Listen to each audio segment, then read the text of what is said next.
तो dear x episode 7 के starting में यहाँ रात को एजेंट से बात करने आई थी, लेकिन वही रुक गई थी। फिर सुबह जब दिखाया जाता है यहाँ जुन की मॉम ना उससे मिलने आई थी, लेकिन वो देखते हैं कि यहाँ पे एजेंट है और वो भी उसके शर्ट में, तो उसके कपड़ों में यहाँ पे वो एजेंट को देख के तो उसके ऊपर काफी ज्यादा गुस्सा हो रहे थे। कह रहे थे कि तुम यहाँ क्या कर रही हो, साथ ही में उसे मार भी रही थी। तो एजेंट उससे कह रहे थे कि मैं ना यहाँ तुम्हारी वजह से ही आई हूँ, क्योंकि अगर तुम मेरे काम के साथ छेड़छाड़ नहीं करती तो मैं यहाँ ना कभी नहीं आती। पर तभी वहाँ ना जुन आके उन्हें रोकता है और वहाँ से ना जिन को ले जाता है। वही जब नेक्स्ट सीन में यहाँ जिन ना असल में शूटिंग पे आई थी यंग के साथ, यहाँ इन दोनों का ना रोमांटिक सीन शूट होने वाला था। तो सीन खत्म होने के बाद ना यहाँ यंग उससे सीधे ही कहता है कि मुझे तुमसे कुछ बात करनी है प्राइवेट में। तो ना जब उसे वहाँ से बात करने के लिए ले गया था तो वो ना उसके पास के बारे में उसे बता रहा था। कह रहा था कि पहले ना मैं इतना फेमस नहीं था, असल में मैं ना एक म्यूजिक बैंड का मेंबर था और मेरा एक अच्छा दोस्त भी था। उसे ना एक एड मिली थी मैक्रॉन्स की और उसके अंदर ना नट्स थे। पर एक बात बताओ, मेरे दोस्त को ना नट्स से एलर्जी थी, इसलिए मैंने ये बात उसे नहीं बताई और वो नट्स खा के बीमार पड़ गया था। फिर उसकी एड ना असल में मुझे मिल गई और उसी एड के जरिए मैं ना काफी ज्यादा फेमस हो गया था, क्योंकि मुझे ना कभी कभी उससे जलन होती थी। लेकिन मैंने जो मेरे दोस्त के साथ किया था ना उसका मुझे आज भी रिग्रेट होता है। लेकिन जब भी असल में वो मेरे बारे में पूछता है, यानी कि मुझसे बात करने की कोशिश करता है, मेरा हालचाल पूछता है, तो मुझे ऐसा लगता है कि वो ना मुझे कोई ताना मार रहा है, जैसे कि वो मुझसे कोई बदला लेना चाहता हो। यानी कि असल में बात तो ये थी कि वो ना यहाँ एजेंट को समझाना चाहता था कि वो ना ऐसी चीजें ना करे, वो बिना ये चीजें किए भी टॉप पे पहुंच सकती है बिना किसी को हर्ट किए। क्योंकि शायद ना यहाँ पे यंग को ये बात पता चल गई थी कि कल शाम को जो वीडियो प्ले हुआ था ना एजेंट और रीना का, वो शायद उसी ने चलवाया था। और वो यहाँ ये जान के ना वो शायद जिन को रोकने की कोशिश कर रहा है कि वो ऐसी चीजें ना करे। तो इस बात से यहाँ पे जिन भी समझ गई थी कि अब ना शायद उसकी ब्यूटी का जादू यंग पे नहीं चलने वाला, उसे ना कोई दूसरा प्लान बनाना होगा। और तभी ना फिर कुछ देर बाद उसी पुलिस ऑफिसर का कॉल आ जाता है, जो कि ना उससे शायद कहीं मिलने बुला रहा था। लेकिन वही दूसरी ओर ना असल में यंग भी उसी जगह पे गया हुआ था अपने पुराने बैंड के दोस्तों से मिलने के लिए। फिर वही बाद में जब यंग ना उसी क्लब में आता है तो वो यहाँ ना एजेंट को देख लेता है एक रूम में जाते हुए। यहाँ एजेंट आके देखते हैं कि उस रूम में ना काफी सारे लोग नशा करके पड़े हुए थे। और तभी ना उसी पुलिस वाले का उसे कॉल आ जाता है, जो कि उससे कह रहा था कि इन लोग को ध्यान से देखो, कि कुछ समय बाद ना मैं तुम्हारी भी हालत बिल्कुल ऐसे ही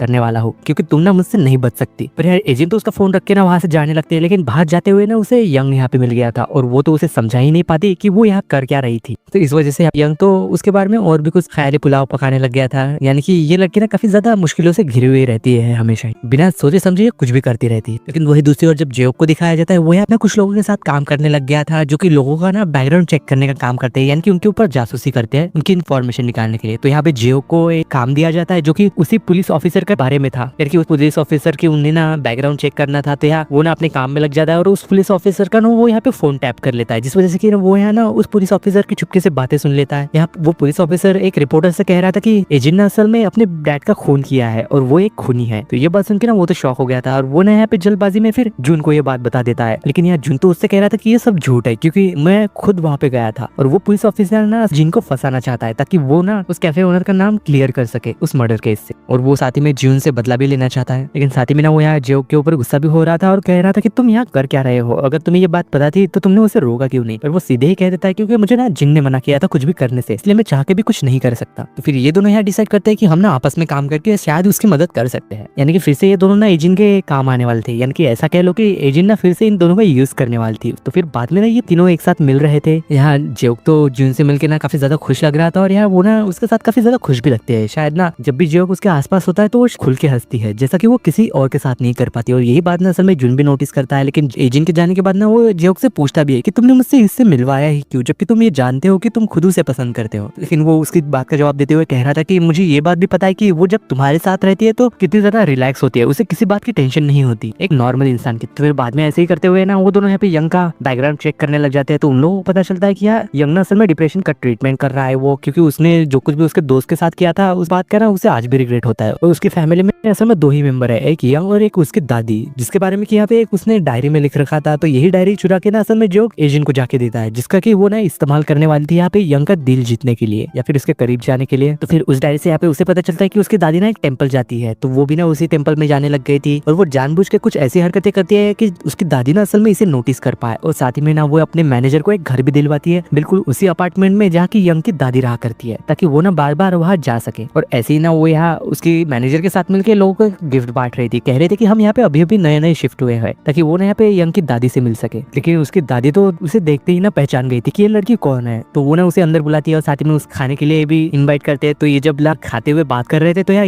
यंग की दादी ना उसके बेटे के बारे में बता रही थी, यानी कि यंग की मॉम के बारे में। तो ये सुन के असल में जिन तो अपना नाटक शुरू कर देती है, यानी कि वो ना यहाँ पे उनके सामने रोने लग गई थी, पता नहीं क्यों। लेकिन साथ ही में यहाँ पे यंग का कॉल भी आया हुआ था उसकी दादी को, तो वो ना जिन की आवाज सुन लेता है, इसलिए वो गुस्से में ना वापस घर आ गया था। और यहाँ वो ना जिन का हाथ पकड़ के उसे बाहर ले जाता है, उससे कह रहा था कि मुझे पता है कि तुम ये सब क्यों कर रही हो, इसलिए ना अपना ये नाटक बंद करो। लेकिन उल्टा यहाँ पे एजेंट तो उसके ऊपर ही गुस्सा हो रही थी, कह रही थी कि ये तो तुम्हारी आदत बन चुकी है ना कि तुम हमेशा ही तुम दूसरों को खुश करने में लगे रहते हो। अगर कोई तुम्हारी मदद करना चाहे या फिर तुम्हारा कुछ भला सोचे तो तुम ना खुद को उनसे दूर कर लेते हो, जैसे कि वो ना तुम्हें नुकसान पहुंचाना चाहते हैं। और तुम ये बात जानती हो कि मैं तुम्हें पसंद करने लगी हूँ और फिर भी ना तुम मुझसे दूर भागने की कोशिश कर रहे हो। मुझे समझ नहीं आ रहा कि असल में तुम्हारे साथ चल क्या रहा है और तुम असल में चाहते क्या हो। ऐसे ही ना उसे काफी सारी बातें सुना के सैड होके वो वहां से चली गई थी। लेकिन घर आने के बाद ना यहाँ जुन भी मौजूद था, जो कि उसे सीधे ही पूछता है कि आखिरकार तुम्हारा प्लान क्या है, तुम उसके साथ करना क्या चाहती हो। तो जुनू से बता रही थी कि मैं ना उसे यूज करूंगी टॉप पे पहुंचने के लिए और यही ना सबसे ज्यादा आसान तरीका है। और साथ ही में उसे कह रहे थे कि तुम ना इसके बारे में ज्यादा टेंशन मत लो, क्योंकि मैं ना सिर्फ उसे 1 साल के लिए डेट करूंगी जब तक कि मेरी फेल कंप्लीट नहीं हो जाती। लेकिन वही दूसरी तरफ जब यहाँ पे यंग की दादी को दिखाया जाता है, जो कि उसके साथ ही थी, उसकी मोम की ना यहाँ पे बरसी खत्म हो चुकी थी और साथ ही में उसकी दादी उससे कह रहे थे कि तुम्हें ना लोगों की मदद लेनी चाहिए, तुम्हें ना खुद के ऊपर इतना ज्यादा हार्श नहीं होना है। अगर क्या हो गया, अगर तुम किसी के ऊपर डिपेंड भी हो जाओ तो थोड़ा सा ही सही, ताकि तुम लोगों से घुल मिल सको, क्योंकि अकेले जिंदगी नहीं काटी जाती। मैं तो यहाँ से जल्दी चली जाऊंगी, लेकिन तुम्हारे सामने ना अभी भी काफी बड़ी जिंदगी पड़ी हुई है, इसलिए ना हमेशा ही अपने दिल की सुनो, खुद के ऊपर इतना ज्यादा कठोर भी मत बनो। तो इस बात को सोचते हुए ना वो जब यहाँ पे कार में अकेला था तो वो ना काफी ज्यादा रो भी रहा था और शायद ना उसकी ऐसी बातें असल में जिन ने सुन ली थी और वो सोच रहे थे कि मेरा प्लान ना असल में काम करने लगा है। तो इसी प्लान को वो आगे बढ़ाते हुए ना वो यहाँ पे यंग के मैनेजर को भी अप्रोच करती है और उसे भी ना अपने साइड कर लेती है और वो भी ना उसके साथ मिलकर यहाँ पे एक प्लान बनाते हैं। यानी कि वो लोग ना यहाँ यंग की मीटिंग उसी लड़के से फिक्स करवाते हैं, यानी कि उसी लड़के से जिसके साथ की ये पहले बैंड में था और उसी को लेके यहाँ यंग ना काफी ज्यादा रिग्रेट करता है। तो उससे मिलने के बाद यहाँ पे वो लड़का तो उससे कह रहा था कि यानी कि यंग से मुझे ना तुमसे कोई भी शिकायत नहीं है और ना ही मैं तुमसे नफरत करता हूँ और ना ही तुम्हें कोई बुरा समझता हूँ, इसलिए और मुझे ये बात पहले से ही पता थी, जो कि मैं मैक्राउंस खा रहा हूँ ना उसके अंदर पीनट्स है और मुझे उससे एलर्जी है, लेकिन फिर भी मैंने वो खाया ताकि मैं ना वो शूट कंप्लीट कर सकूं। और मैं भी ना असल में उस बैंड से उग चुका था और मैं भी ना उस बैंड से बाहर होना चाहता था, इसलिए मैंने जानबूझ के वो सब किया, इसलिए तुम्हें ना खुद को गलत समझने की जरूरत नहीं है। तो यही बात सुन के ना असल में यंग तो गुस्सा हो गया था और उसे ना पीटने लग जाता है, ये कहते हुए कि वो जानबूझ के ना ये टॉपिक अब बाहर निकाल रहा है ताकि वो ना उसकी अच्छी चल रही जिंदगी को खराब कर सके। पर फिर भी वो यहाँ पे उसे सच बताने लग जाता है, कह रहा था कि मैं तो यहाँ पे सिर्फ आजिन के कहने पे आया था, क्योंकि शायद ना उसे कुछ तुम्हारी कुछ ज्यादा ही फिक्र है और वो मुझे अच्छी इंसान लग रही थी और वो तुम्हारे बारे में फिक्र भी करती है, इसलिए मुझे लगा कि शायद ना तुमसे आके एक बार मिलना चाहिए और तुम्हें सारी बात सच बतानी चाहिए ताकि तुम इस रिग्रेट से बाहर निकल सको और अपनी जिंदगी अच्छी तरीके से जी पाओ। तो इसी बात से ना यहाँ पे यंग तो काफी ज्यादा फ्रस्ट्रेट हो और गुस्से में आ गया था और वो सीधे ही जाके ना उसके मैनेजर से मिलता है, यानी कि मीरी से, और उससे कह रहा था कि तुम जितना हो सके ना उतना मुझे एजेंट से दूर रखो, मुझे नहीं उसके साथ कोई फिल्म करनी है और नहीं उसके साथ कुछ शूट करना है, और रही बात रीना की, मुझे उसके साथ ना ब्रेकअप करना है और ये बात ना असल में तुम पब्लिक कर दो ताकि मुझे ना उन दोनों से छुटकारा मिल सके। और वो इधर जब इन दोनों को दिखाया जाता है, इन दोनों ने मिलकर ना उस पुलिस ऑफिसर को संभाल लिया था,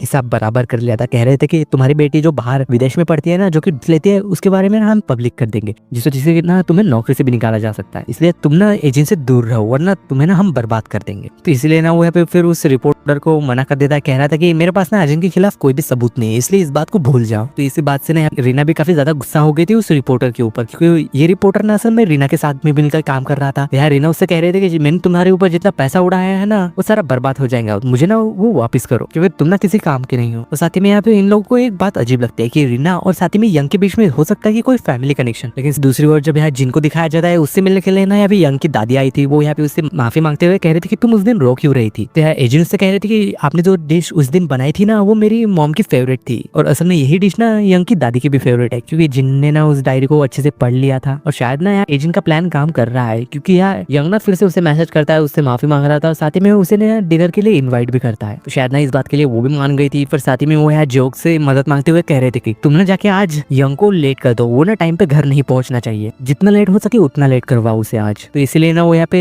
अपनी बाइक ले जाके ना यंग की गाड़ी को ठोक देता है, वो यानी कि वो ना यहाँ पे एक फेक एक्सीडेंट क्रिएट कर देता है ताकि यंग ना घर पहुंचने में देर हो सके। और वही दूसरी ओर बार में ना यार रीना जुन से आके मिल रही थी और उससे ना एजेंट के बारे में पूछ रही थी, कह रही थी कि तुम दोनों का रिलेशनशिप क्या है, तुम दोनों एक दूसरे के इतने ज्यादा क्लोज क्यों हो। तो वो बता रहा था कि वो ना कभी मेरी स्टेप सिबलिंग हुआ करती थी और शायद आज भी है, पर फिर भी वो तो कह रहे थे कि जिस तरह से तुम उसकी तरफ देखते हो, उसका मदद करते हो, लगता तो नहीं है कि तुम दोनों सिबलिंग्स हो। लेकिन वही दूसरी ओर यंग ना काफी ज्यादा परेशान हो रहा था क्योंकि वो ना काफी ज्यादा लेट हो रहा था, इसलिए कैब पकड़ लेता है, लेकिन कैब भी यार ट्रैफिक में फंस गई थी, इसलिए ना वो यहाँ दौड़ के जाने लगता है। पर वही इधर एजेंट को जब दिखाया जाता है यहाँ पर रेस्टोरेंट क्लोज हो चुका था, इसलिए वो ना वहां से चली गई थी। लेकिन वही फिर बाद में हमें जुन को दिखाया जाता है, जो कि देखता है कि कुछ लोग ना यहाँ एजेंट के पोस्टर को देख के ना उसके बारे में काफी ज्यादा बुरा बुरा बोल रहे थे, इसलिए वो गुस्से में आके ना उन लोगों से लड़ाई करने लग जाता है। और यहाँ पे रीना ना अभी भी उसके साथ थी, जो कि उस लोगों को ना रोकने की कोशिश कर रही थी। फिर बाद में ना वो यहाँ पुलिस को कॉल करके उन लोगों को वहां से भगा देती है और यहाँ जुन को संभाल रही थी, लेकिन शायद ना उसको ना काफी ज्यादा चोट लगी हुई थी। लेकिन फिर यहाँ यंग ना दौड़ते हुए जब रेस्टोरेंट पहुंचता है तो वो देखता है कि जिन्ना उसका इंतजार कर रही थी बाहर। ये देख के ना वो तो काफी टच्ड हो गया था, यानी कि उससे इम्प्रेस हो गया था कि वो उसका इंतजार कर रही थी। तभी यहाँ जिना की ना उसे एक मफलर उड़ा देती है, क्योंकि उसे लग रहा था कि उसका प्लान काम कर रहा है। लेकिन तभी ना यहाँ यंग उसे किस कर लेता है, यानी कि उसका प्लान सच में काम कर गया। लेकिन साथ ही में जब यहाँ जुन को दिखाया जाता है, बेचारा यहाँ वो ना नीचे पड़ा हुआ था, उसके साथ रीना थी और वो यहाँ देख रहा था कि उसने ना जो कुछ भी एजेंट के साथ वक्त बिताया था बचपन से लेके अब तक का, यानी कि वो ना एजेंट के बारे में ही याद कर रहा था। और इसी सीन के साथ डियर एक्स के एपिसोड 6 की एंडिंग होती है।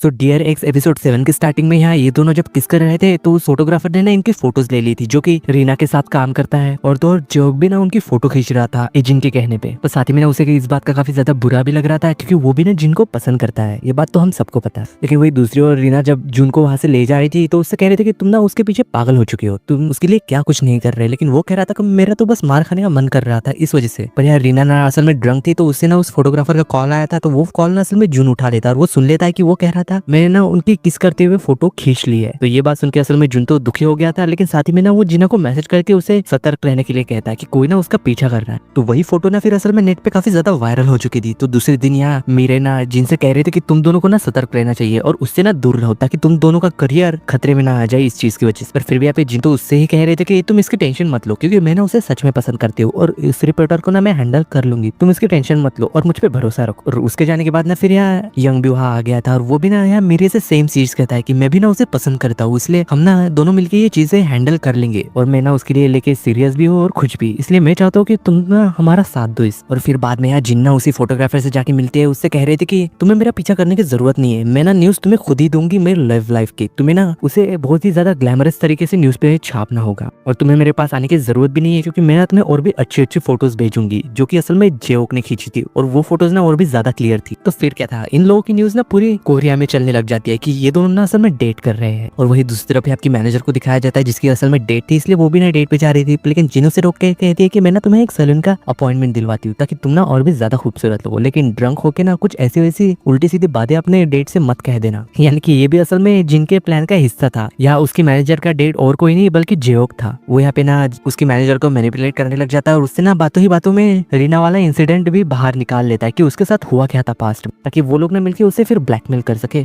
अपने काम के लिए। और उसने ना ये बातें सारी रिकॉर्ड कर ली थी, क्योंकि उस केस की फाइल ना असल में रीना के पास पहले ही मौजूद थी। लेकिन वही दूसरी ओर जब यार रीना को दिखाया जाता है, उसे ना काफी सारे प्रोजेक्ट से निकाल दिया गया था। ये देख के ना वो तो काफी ज्यादा शौक थी। लेकिन जब वो वहां से बाहर जाती है ना, उसे वही मैसेज आ जाता है, यानी कि वही वीडियो जिसमें कि उसकी मैनेजर ना उसके बारे में सारी सच्चाई बता रही थी कि उसके पास में उसके साथ हुआ क्या था। लेकिन उसी वक्त ना फिर यहाँ एजिन आ जाती है, जो कि उसे ना काफी ज्यादा धमका रही थी, डरा रही थी, कह रही थी कि ये तो बस शुरुआत है, आगे आगे देखो कि तुम्हारे साथ होता है क्या। मैं तुम्हें ना बिल्कुल भी नहीं छोड़ने वाली, क्योंकि मैंने तुम्हें पहले वार्न किया था और मना भी किया था ये सब करने से, लेकिन तुम फिर भी नहीं मानी, तो अब भुगतो तुम्हारी कर्मों की सजा। फिर बाद में ना वो जाके उससे मैनेजर से भी मिलती है, यानी कि खुद की मैनेजर से, और उसे ना काम से निकाल देती है। कह रहे थे कि जो तुमने आज रीना के साथ किया है, उसके ना धोखा दिया है, वैसा तुम हो सकता है कि आगे चल के मेरे साथ भी करोगे, इसलिए तुम्हारा नहीं आज आखिरी दिन है, कल से काम पे मत आना। और फिर इसके बाद ना ऐसे ही करते हुए इन दोनों की डेटिंग लाइफ ना काफी अच्छी चल रही थी और काफी समय बीत जाता है। और साथ ही में ना लोग भी इन्हें काफी ज्यादा पसंद कर रहे थे एज अ कपल। और वही दूसरी ओर जब यहाँ जुन को दिखाया जाता है, वो यहाँ पे ना अपनी बुक लिखने में बिजी था और साथ ही में वो यहाँ रीना के भी ना काफी ज्यादा करीब आता जा रहा है। यानी कि हो सकता है कि इन दोनों की लव स्टोरी ना कुछ अलग से चल रही हो। साथ ही में ये ना काफी ज्यादा मिस्टीरियस भी हो गया है, बिल्कुल एजिन जैसा। और वो ना फिर वहां से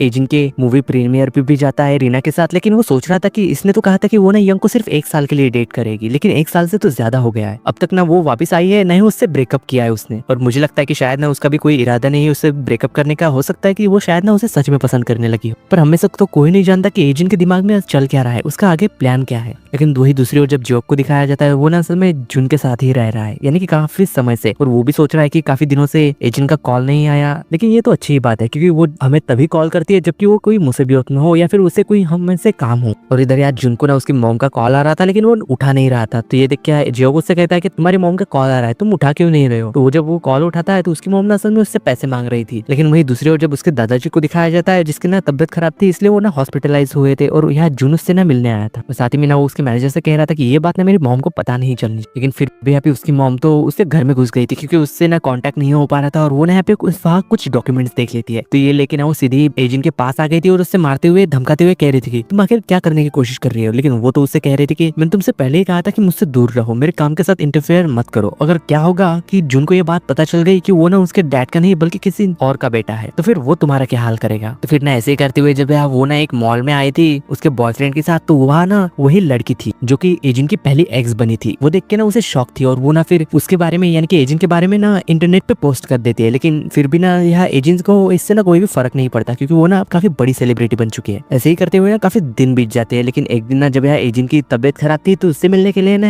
यंग की दादी आई हुई। या उन्हें उसके घर का पास नहीं पता था इसलिए वो ना बाहर ठंड में काफी देर तक खड़ी रहती है। फिर घर आने के बाद ना वो यह एजेंट के लिए काफी अच्छा सा खाना भी बनाती है ताकि वो ना जल्दी से ठीक हो पाए। और कह रहे थे कि तुम असल में बीमार होती हो ना तो तुम्हें ना कभी भी अकेला नहीं होना चाहिए। लेकिन ये करे भी क्या क्योंकि इसके पास रहने वाला कोई है भी तो नहीं। और इस बात से ना वो काफी ज्यादा इमोशनल भी हो गई थी शायद। फिर सोते समय ना यहाँ पे फिर उसकी दादी कह रही थी कि पास में तुम्हारे साथ जो कुछ भी हुआ हो मुझे उससे फर्क नहीं पड़ता और ना ही तुम्हें इससे फर्क तो पड़ना चाहिए क्योंकि मैं जानती हूँ कि तुम ना काफी ज्यादा अच्छी हो, बिल्कुल मेरे पोते की तरह। इसलिए तुम्हें ना इन सब चीजों के बारे में सोचने की जरा भी जरूरत नहीं है और बस अपना ख्याल रखो। तो ये उसकी चिकनी चुपड़ी बातें सुन के ना फिर उसकी दादी ने उसे घर का पास बता देती है। कह रही थी कि अगर तुम अगली बार मेरे घर पे आओ तो तुम्हें बाहर ठंड में ना खड़ा रहना पड़े। और साथ में यंग का करियर भी ना काफी ज्यादा अच्छे से चल रहा था तो उससे मिलने के लिए ना यहाँ मीरा आई थी। उससे कह रही थी कि तुमने मूवी का ऑफर क्यों ठुकरा दिया। लेकिन वो बताया था कि मैं अभी इन सब चीजों से ब्रेक चाहता हूँ क्योंकि मैं अपना रिलेशन एजेंट के साथ आगे बढ़ाना चाहता हूँ। काफी देर बाद में किसी के साथ रिलेशनशिप में आया हूँ और इससे ना मैं काफी ज्यादा खुश भी हूँ और मैं नहीं चाहता कि ये खुशी ना मुझसे छीन जाए किसी काम की वजह से, इसलिए मुझे ना ब्रेक चाहिए। तो यहाँ मीरा देखती है कि वहाँ पे ना छोटे बच्चों के शूज पड़े हुए थे तो ये देख के वो कुछ अज्यूम करती इससे पहले यहाँ यंग ना उसे क्लियर कर देता है कि नहीं ऐसा कुछ भी नहीं है। लेकिन फिर भी मैं ना एजेंट के साथ अपना रिलेशन आगे बढ़ाना चाहता हूँ क्योंकि मैं उसके साथ खुश रहना चाहता हूँ और हो सकता है कि आगे चल के मैं उससे शादी भी कर लूँ। हालांकि मैंने ये बात अभी तक एजेंट से कही नहीं है लेकिन मैं जल्दी उससे पूछने वाला हूँ शादी की। लेकिन वही दूसरी तरफ जब एजेंट को दिखाया जाता है वो ना यहाँ उसी टेम्पल में आई थी तो उसी टेम्पल में असल में वही कैफे ओनर को दिखती है वो, तो उसे देख के ना वो शॉक थी। तो वो जब ना उसके पास आता है तो यार एजेंट उसे बता रही थी कि मैं ना खुश हूँ कि तुम सेफ हो और जल्दी से बाहर आ गए। तो वो भी कह रहा था कि तुम आखिरकार दूसरों को समझती क्या हो। तो वो कह रही थी कि मैं ना तुम्हें अच्छा समझती हूँ क्योंकि तुमने मेरी मदद की थी। तो ये सुन के वो कह रहा था कि तुम्हें क्या लग रहा है कि लोग ना तुम्हारे लिए कब तक अच्छे बने रहेंगे। और उसी वक्त ना यंग की दादी वहाँ आ गई थी। तो यहाँ वो उसे एक्सप्लेन कर रही थी कि मैंने इससे जेल में मिला था जब वो ना वहाँ वॉलंटियर करने आई थी। और यहाँ एजेंट भी कह रही थी कि मैं ना एक एक्टर बनने से पहले जब मेरा स्कूल ग्रेजुएट हुआ था ना तो मैं इनके ना कैफे में काम किया करती और ये ना काफी ज्यादा अच्छा आदमी। लेकिन फिर भी यहाँ पे एजेंट को डर लग रहा है कहीं ये पास की बातें इन लोगों को बता ना दे। लेकिन दूसरी ओर जब यह जोक ना वापस घर आता है तो वही ना रीना भी आई हुई थी और वो ना उसे जुन समझ के पीछे से हक कर लेती है। तो ये देख के ना वो तो शॉक हो गया था और साथ ही में डर भी गया था कि ये लड़की कौन है। पर वो समझ रहा था कि हो सकता है कि ये ना जुन की कोई नई गर्लफ्रेंड होगी। तो यार रीना भी ना उससे नाम पूछ रही थी और कह रही थी कि तुम कौन हो और यहाँ क्या कर रहे हो। और साथ ही में जुन के बारे में पूछ रहे थे कि वो कहाँ है। पर वो तो यहाँ कुछ नहीं बताता और उसे फिर याद आता है कि अरे ये तो वही लड़की है जो कि एजेंट के पीछे पड़ी हुई थी। फिर बाद में ना वो वहाँ से बाहर चला गया था क्योंकि उसे ना एजेंट का कॉल आया था। वो कह रहे थे कि मुझे ना तुमसे कुछ काम है लेकिन ये बात ना जुन को नहीं पता चलनी चाहिए। लेकिन साथ में यार रीना और जुन के ना काफी सारे डेटिंग रूमर्स फैल रहे थे। इस बात से जुन तो खुश नहीं था लेकिन शायद ना इस बात से रीना काफी ज्यादा खुश लग रही थी। लेकिन वही दूसरे दिन ना असल में यहाँ मेरे जुन से मिलने आए थे क्योंकि यार जुन ने ना उसकी कंपनी में काफी बड़ा इन्वेस्टमेंट किया है एक नई फिल्म के लिए जो कि उसके लिखे हुए बुक पे बन रही थी। पर यहाँ उसकी एक कंडीशन थी कि उसकी फिल्म की हीरोइन ना एजेंट ही होनी चाहिए। इसी बात को लेकर वो यहाँ बात कर रहे थे लेकिन साथ ही में ना बातों ही बातों में यंग और एजेंट की भी बात निकल जाती है। लेकिन साथ ही में वो उससे कह रहा था कि तुम्हें ना कॉन्ट्रैक्ट अच्छे से बना होगा उनकी टर्म्स और कंडीशन पे। पर जब यही बात जाके ना वो यहाँ यंग से करती है लेकिन वो कह रहा था कि वो ना ब्रेक पे है क्योंकि उसके ना तबियत आजकल ठीक नहीं चल रही इसलिए मुझे नहीं लगता कि वो कोई फिल्म करेगी। पर फिर भी वो तो उसे समझाने की कोशिश कर रही थी कि वो तो बस 20 साल की है और 20 साल की उम्र में कौन ब्रेक लेता है। और इस बात के बारे में जब वो यहाँ एजेंट से बात करता है और उससे भी कह रहा था कि तुम्हें ना इस बात के लिए ना थोड़ा सोचना चाहिए। लेकिन वो तो फिर यहाँ से ना असल में सीधे ही जुन से मिलने चली गई थी काफी समय बाद। इस बात को ना असल में 1 साल हो चुका है। यही देख के वो भी उससे कह रहा था कि तुमने तो कहा था कि तुम 1 साल बाद उससे ब्रेकअप कर लोगे लेकिन 1 साल ज्यादा हो चुका है, अभी तक तुम उसके साथ ही मौजूद थे। क्या कहीं तुम्हें सच में उस लड़के से प्यार तो नहीं हो गया। तो ये सुन के वो तो उससे कह रहे थे कि तुम मेरी बात छोड़ो और तुम अपने बारे में कहो कि तुम लेना के साथ क्या कर रहे हो। वो उससे कह रहा था कि मैं उसे अपने करीब इसलिए रख रहा हूँ ताकि वो ना तुम्हारे पीछे ना पड़ जाए और ना ही तुम्हारे लिए कोई प्रॉब्लम क्रिएट करे। वो जाके फिर ना उसे किस करने ही वाला था कि यार एजेंट अपना मुंह फेर लेती है और अचानक ही ना वहाँ लेना आ गई थी। और ये देख के ना वो तो काफी ज्यादा गुस्से में हो गई थी। वो तो यहाँ पे ना एजेंट से झगड़ा करने की कोशिश कर रही थी पर फिर भी ना जुन उससे रोक लेता है। कह रहे थे कि यार तुम गलत समझ रही हो। और इसके बाद ना यहाँ एजेंट जाके जोक से मिलते हैं जो कि उसे वो बता रहा था कि वो कैफे ओनर ना कुछ भी डेंजरस नहीं कर रहा है इसलिए तुम्हें परेशान होने की जरूरत नहीं है, तुम रिलैक्स हो सकती। पर तुम्हारी डेटिंग लाइफ कैसे चल रही है, क्या सब कुछ ठीक है। तो वो भी कह रही थी यहाँ अच्छी चल रही है क्योंकि मैं भी ना इससे काफी ज्यादा खुश। और साथ ही में यहाँ लेना को जब दिखाया जाता है जो कि जुन को लेकर ना कहीं जा रही थी पर साथ ही में इधर एजेंट को दिखाया जाता है जिसका भी बर्थडे मनाने के लिए यहाँ यंग लेके आया था उसी रेस्टोरेंट में। और उसी रेस्टोरेंट में ना फिर यहाँ रीना भी आ जाती है जो कि जानबूझ के आई थी जून के साथ। वो ना सीधे जाके उनके सामने बैठ जाती है और उससे कह रही थी कि हम दोनों ना डेट कर रहे हैं। और तुम्हें पता है यहाँ जून और एजेंट असल में क्लासमेट थे लेकिन यहाँ एजेंट तो सीधे ही कहते थे कि हम दोनों ना सिबलिंग्स थे, स्टेप सिबलिंग। पर तुम्हें पता है ये बातें ना मैं याद नहीं करना चाहती क्योंकि हमारे पास ना काफी ज्यादा बुरा था। तो ये सुन के यार जून भी कहता है कि क्योंकि मेरी मदर ना इसे काफी ज्यादा परेशान किया करती थी। तो ये सुन के यार लेना उससे कहती है कि तो फिर मुझे एक बात बताओ कि तुम कल रात उसके घर पे क्यों गई थी। तो एजेंट उसे बताया था कि मैं ना उस मूवी को करने के लिए लिए रेडी नहीं थी, यही बात मैं बताने के लिए उसे उसके घर गई थी। तो ये सुन के यहाँ पे यंग तो कह रहा था कि तुम सब लोग प्लीज चुप हो जाओ, आज ना उसका बर्थडे, इसलिए उसका बर्थडे प्लीज खराब मत करो। तभी ना उसे जब उसकी दादी का कॉल आता है जो कि उसे बता रहे थे कि मुझे ना तुम्हारी डायरी मिल गई, वो यहाँ एजेंट के घर आई थी और साफ सफाई करते समय ना उसे वो डायरी मिल गई एजेंट के घर पे। तो ये सुन के ना यहाँ वो तो शॉक हो गया था कि वो डायरी एजेंट के घर पे क्या कर रही है। पर फिर भी ना वो एजेंट के पास जाके उससे कह रहा था कि क्या तुम मेरी दादी का ख्याल रख सकती हो, मुझे कुछ काम है। तो इसलिए ना एजेंट सीधी जियोक के साथ मिलकर उसके घर चली गई थी उसके दादी के यहाँ। पर वो यहाँ आके देखती है कि उसकी दादी ना उसी का इंतजार कर रही थी क्योंकि वो ना उससे बात करना चाहती है। और वही इधर जियोक को दिखाया जाता है जो कि ना घर के नीचे खड़ा हुआ था, उसके पास ना असल में जुन भी आ गया था। लेकिन उन लोग को जब यहाँ कुछ आवाज आती है तो जब वो यहाँ आके देखते हैं कि यहाँ एजेंट तो ठीक है, लेकिन वो जब नीचे देखते हैं कि यहाँ सीढ़ियों से ना यंग की दादी नीचे गिर गई थी। यहाँ पे एक बात तो नहीं पता चलती कि असल में वो गिरे हैं या फिर उन्हें गिराया गया है। और इसी सीन के साथ डियर एक्स के एपिसोड 7 की एंडिंग होती है।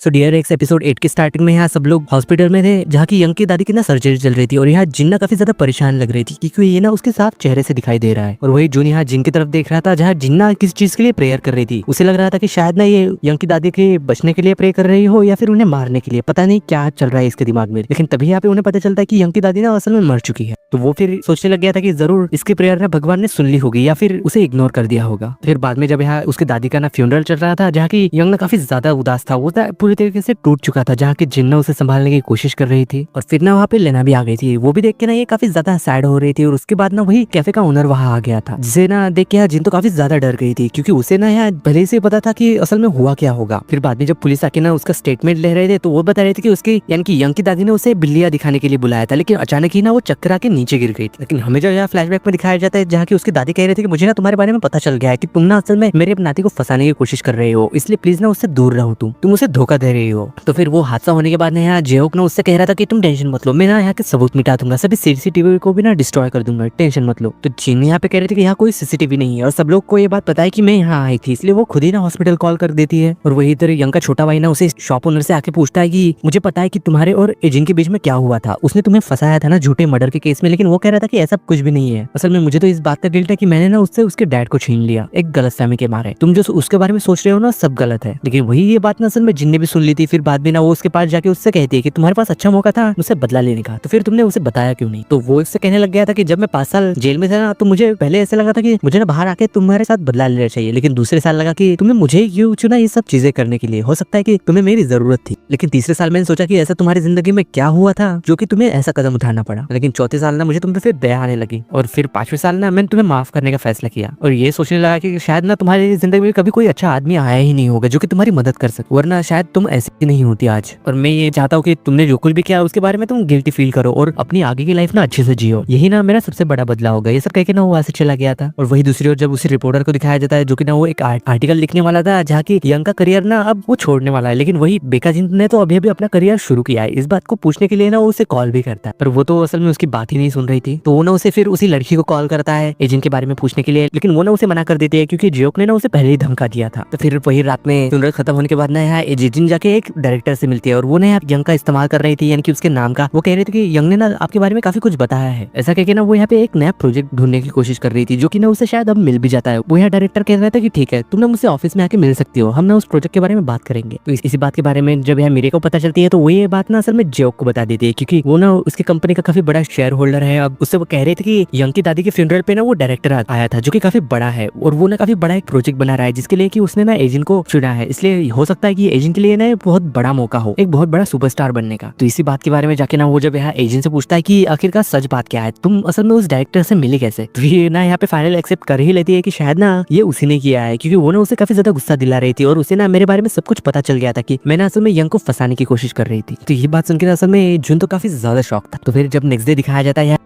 तो उसकी दादी के कॉलेज में आया था तो एक औरत उसे बता रही थी कि तुम्हारी दादी ना असल में काफी ज्यादा रो रही थी। फिर बाद में ना वो एजेंट उसके घर पे आई थी और उनके बीच में ना बहुत ज्यादा जोर जोर से बातें भी हुई और साथ ही में ये भी बता देती है कि यहाँ पे ना एक कैमरा है जो कि एक लड़की ने लगाया था उसकी सुरक्षा के लिए, तुम चाहो तो उसकी फुटेज देख सकते हो। तो जब ना उस सीसीटीवी फुटेज को चेक करने जाता है तो उसका सीसीटीवी ना पहले ही गायब हो चुका था जो कि असल में जियोक ने पहले ही निकाल लिया था और वो जाके ना यहाँ जून को दे देता है और साथ में उसके ऊपर गुस्सा भी कर रहा था कि तुमने एजेंट को इस सब बारे में क्यों पूछा, तुम्हें तो उसके ऊपर यकीन करना चाहिए था ना, उसने ऐसा नहीं किया है क्योंकि मुझे पता है उसने ऐसा नहीं किया और मैं उसके ऊपर यकीन करता हूँ और हमेशा करता रहूंगा। लेकिन साथ ही में यहाँ पे जब यंग को दिखाया जाता है वो ना पूरी तरीके से टूट चुका था उसकी दादी के मरने के बाद, और साथ ही में वो ये भी देखता है कि उसके और एजेंट के बारे में काफी ज्यादा आर्टिकल छप रहे थे कि वो दोनों ना असल में जल्दी ही शादी करने वाले हैं, क्योंकि उसने जब एजेंट के लिए रिंग खरीदी थी ना तो कुछ फोटोग्राफर्स ने ना उनकी फोटोज ले ली थी और सोशल मीडिया पे वायरल कर दी थी। तो इसी बात के बारे में जब उस डायरेक्टर को पता चलता है तो वो ना यहाँ पे एजेंट को डांट रहा था, कह रहा था कि तुम इतनी जल्दी शादी नहीं कर सकती, अगर तुमने उस रिटायर एक्टर से शादी कर ली तो तुम्हारी आने वाले जो प्रोजेक्ट है ना वो सर भी रुक जाएंगे और तुम ना एक बड़ी सुपरस्टार बनने से रह जाओगी। तो फिर ना बाद में वहाँ पे मेरे भी आ जाती है और उससे पूछते थे कि क्या तुम्हें इन सब चीजों के बारे में बिल्कुल भी पता नहीं था। तो एजेंट उससे कहती है कि नहीं, मुझे इस सब के बारे में पता नहीं था और मुझे पता है कि ये सब खत्म कैसे करना है, मुझे ना यंग से ब्रेकअप करना है और वो भी जल्दी। लेकिन वही दूसरी ओर जब जून को दिखाया जा रहा है जो कि ना उस पेन ड्राइव में से वो वीडियो देखने की कोशिश कर रहा था, लेकिन शायद ना वो बहुत ज्यादा डर रहा था। तभी वहाँ ना रीना आ जाती है और उससे पूछ रही थी कि ये सब क्या है। तो वो कह रहा था कि इसमें कुछ ऐसा है जो कि मैं देख नहीं पा रहा और ना ही मैं इसे फेंक सकता हूँ। इसलिए उसके बाद ना वो काफी ज्यादा ड्रंक हो गया था। तो फिर बाद में ना रीना उसे वहां से उसके घर ले जाती है जहाँ की जियोक ना पहले से ही मौजूद था। वो भी ना उसे देख के शॉक हो गया था कि इसे अचानक से हुआ क्या, इतना ज्यादा ड्रंक कैसे हो गया। और वही दूसरी ओर है एजिन असल में यंग से मिलने चली गई थी और उससे कह रही थी कि क्या तुम मुझसे शादी करने के बारे में सोच रही थी, और वो भी अपने रिटायरमेंट के बाद। तुम्हें पता है लोग मेरे बारे में क्या क्या कर रहे हैं, तुम्हारी वजह से मुझे लोगों से कितनी बारी सुननी पड़ रही है। और वो ना यहाँ पे अपनी असली रंग दिखाना शुरू कर देती है कि तुमने ऐसा करने का सोच भी कैसे लिया, और वो भी जब तुम रिटायर हो रहे हो। तुम्हें पता है मुझे ना तुमसे ब्रेकअप करना है क्योंकि मैं ना अब तुम्हारे साथ कोई भी रिलेशन नहीं रखना चाहती। वो ना यहाँ पे उससे काफी ज्यादा बुरी बुरी बातें कर रही थी, उसका दिल दुखाने वाली। तो ये बातें सुनकर ना वो तो काफी ज्यादा शौक था कि क्या ये वही बेकजन है जिसे मैं पसंद करता था, कि वो तो बिल्कुल भी ऐसी नहीं थी। और यहाँ तक यहाँ एजेंट ने उसे सच भी बता दी थी कि मैंने तुम्हें जानबूझ के अप्रोच किया था ताकि मैं ना तुम्हारा इस्तेमाल करके